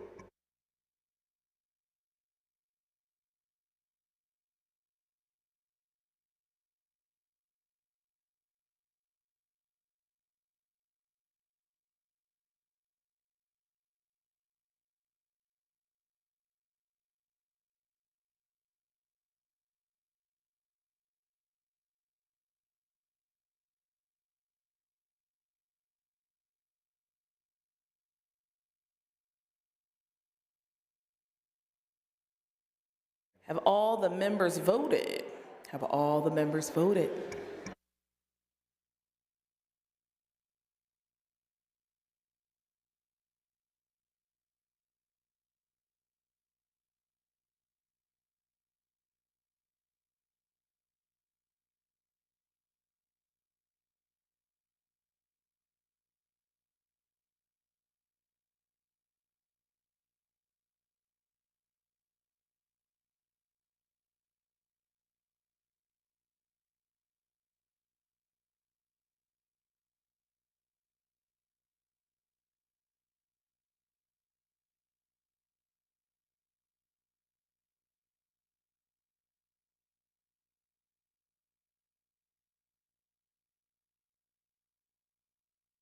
Clerk will record the vote on final passage of the bill. The yeas are 131, the nays are 72. Majority required by the Constitution having voted in the affirmative, the bill passes the House finally, and the clerk will return the same to the Senate for concurrence. Majority Leader moves that the following bills be recommitted to the Committee on Appropriations. House Bill 269, House Bill 316, House Bill 416, House Bill 749, House Bill 797, House Bill 923. Majority Leader moves that the following bills be removed from the tabled calendar and be placed on the active calendar. House Bill 273, House Bill 430, House Bill 615, House Bill 743, House Bill 799, and House Bill 881.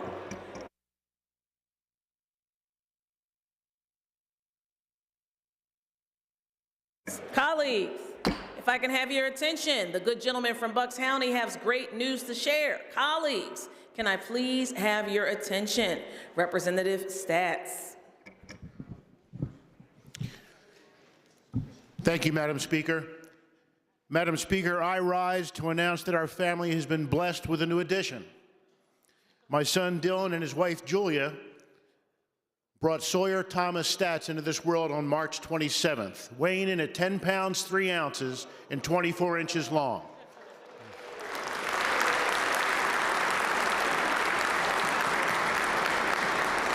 I will add that Mom and the baby are doing fine. Matter of fact, they're doing fantastic.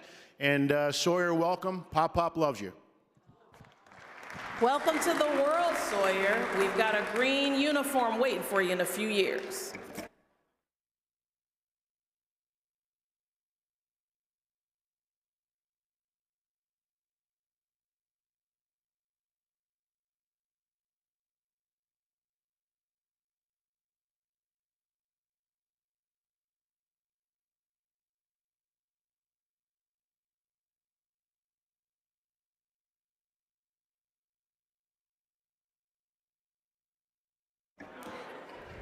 For the information of the members, there will be no further votes today.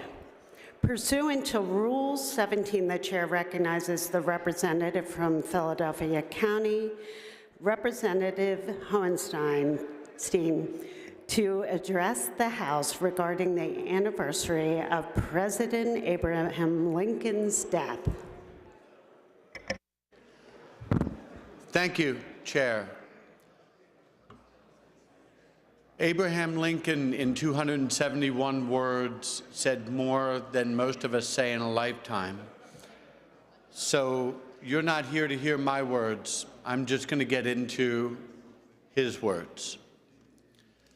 77 years ago, our fathers brought forth on this continent a new nation, conceived in liberty and dedicated to the proposition that all men are created equal. Now, we are engaged in a great civil war, testing whether that nation or any nation so conceived and so dedicated can long endure. We are met on a great battlefield of that war. We have come to dedicate a portion of that field as a final resting place to those who here gave their lives that that nation might live. It is altogether fitting and proper that we should do this. But in a larger sense, we cannot dedicate, we cannot consecrate, we cannot hallow this ground. The brave men living and dead who struggled here have consecrated it far above our poor power to add or detract. The world will little note nor long remember what we say here, but it can never forget what they did here. It is for us, the living, rather, to be dedicated here to the unfinished work which those who fought here have thus far so nobly advanced. It is rather for us to be here dedicated to the great task remaining before us, that from these honored dead, we take increased devotion to that cause for which they gave the last full measure of devotion. That we here highly resolve that these dead shall not have died in vain, that this nation under God shall have a new birth of freedom, and that government of the people, by the people, for the people, shall not perish from the earth. This address was delivered at the dedication of the Soldiers National Cemetery at Gettysburg, Pennsylvania, November 19th, 1863. And we do this today celebrating 160 years passing since the man who said these words himself gave that last full measure of devotion for a country he loved and served.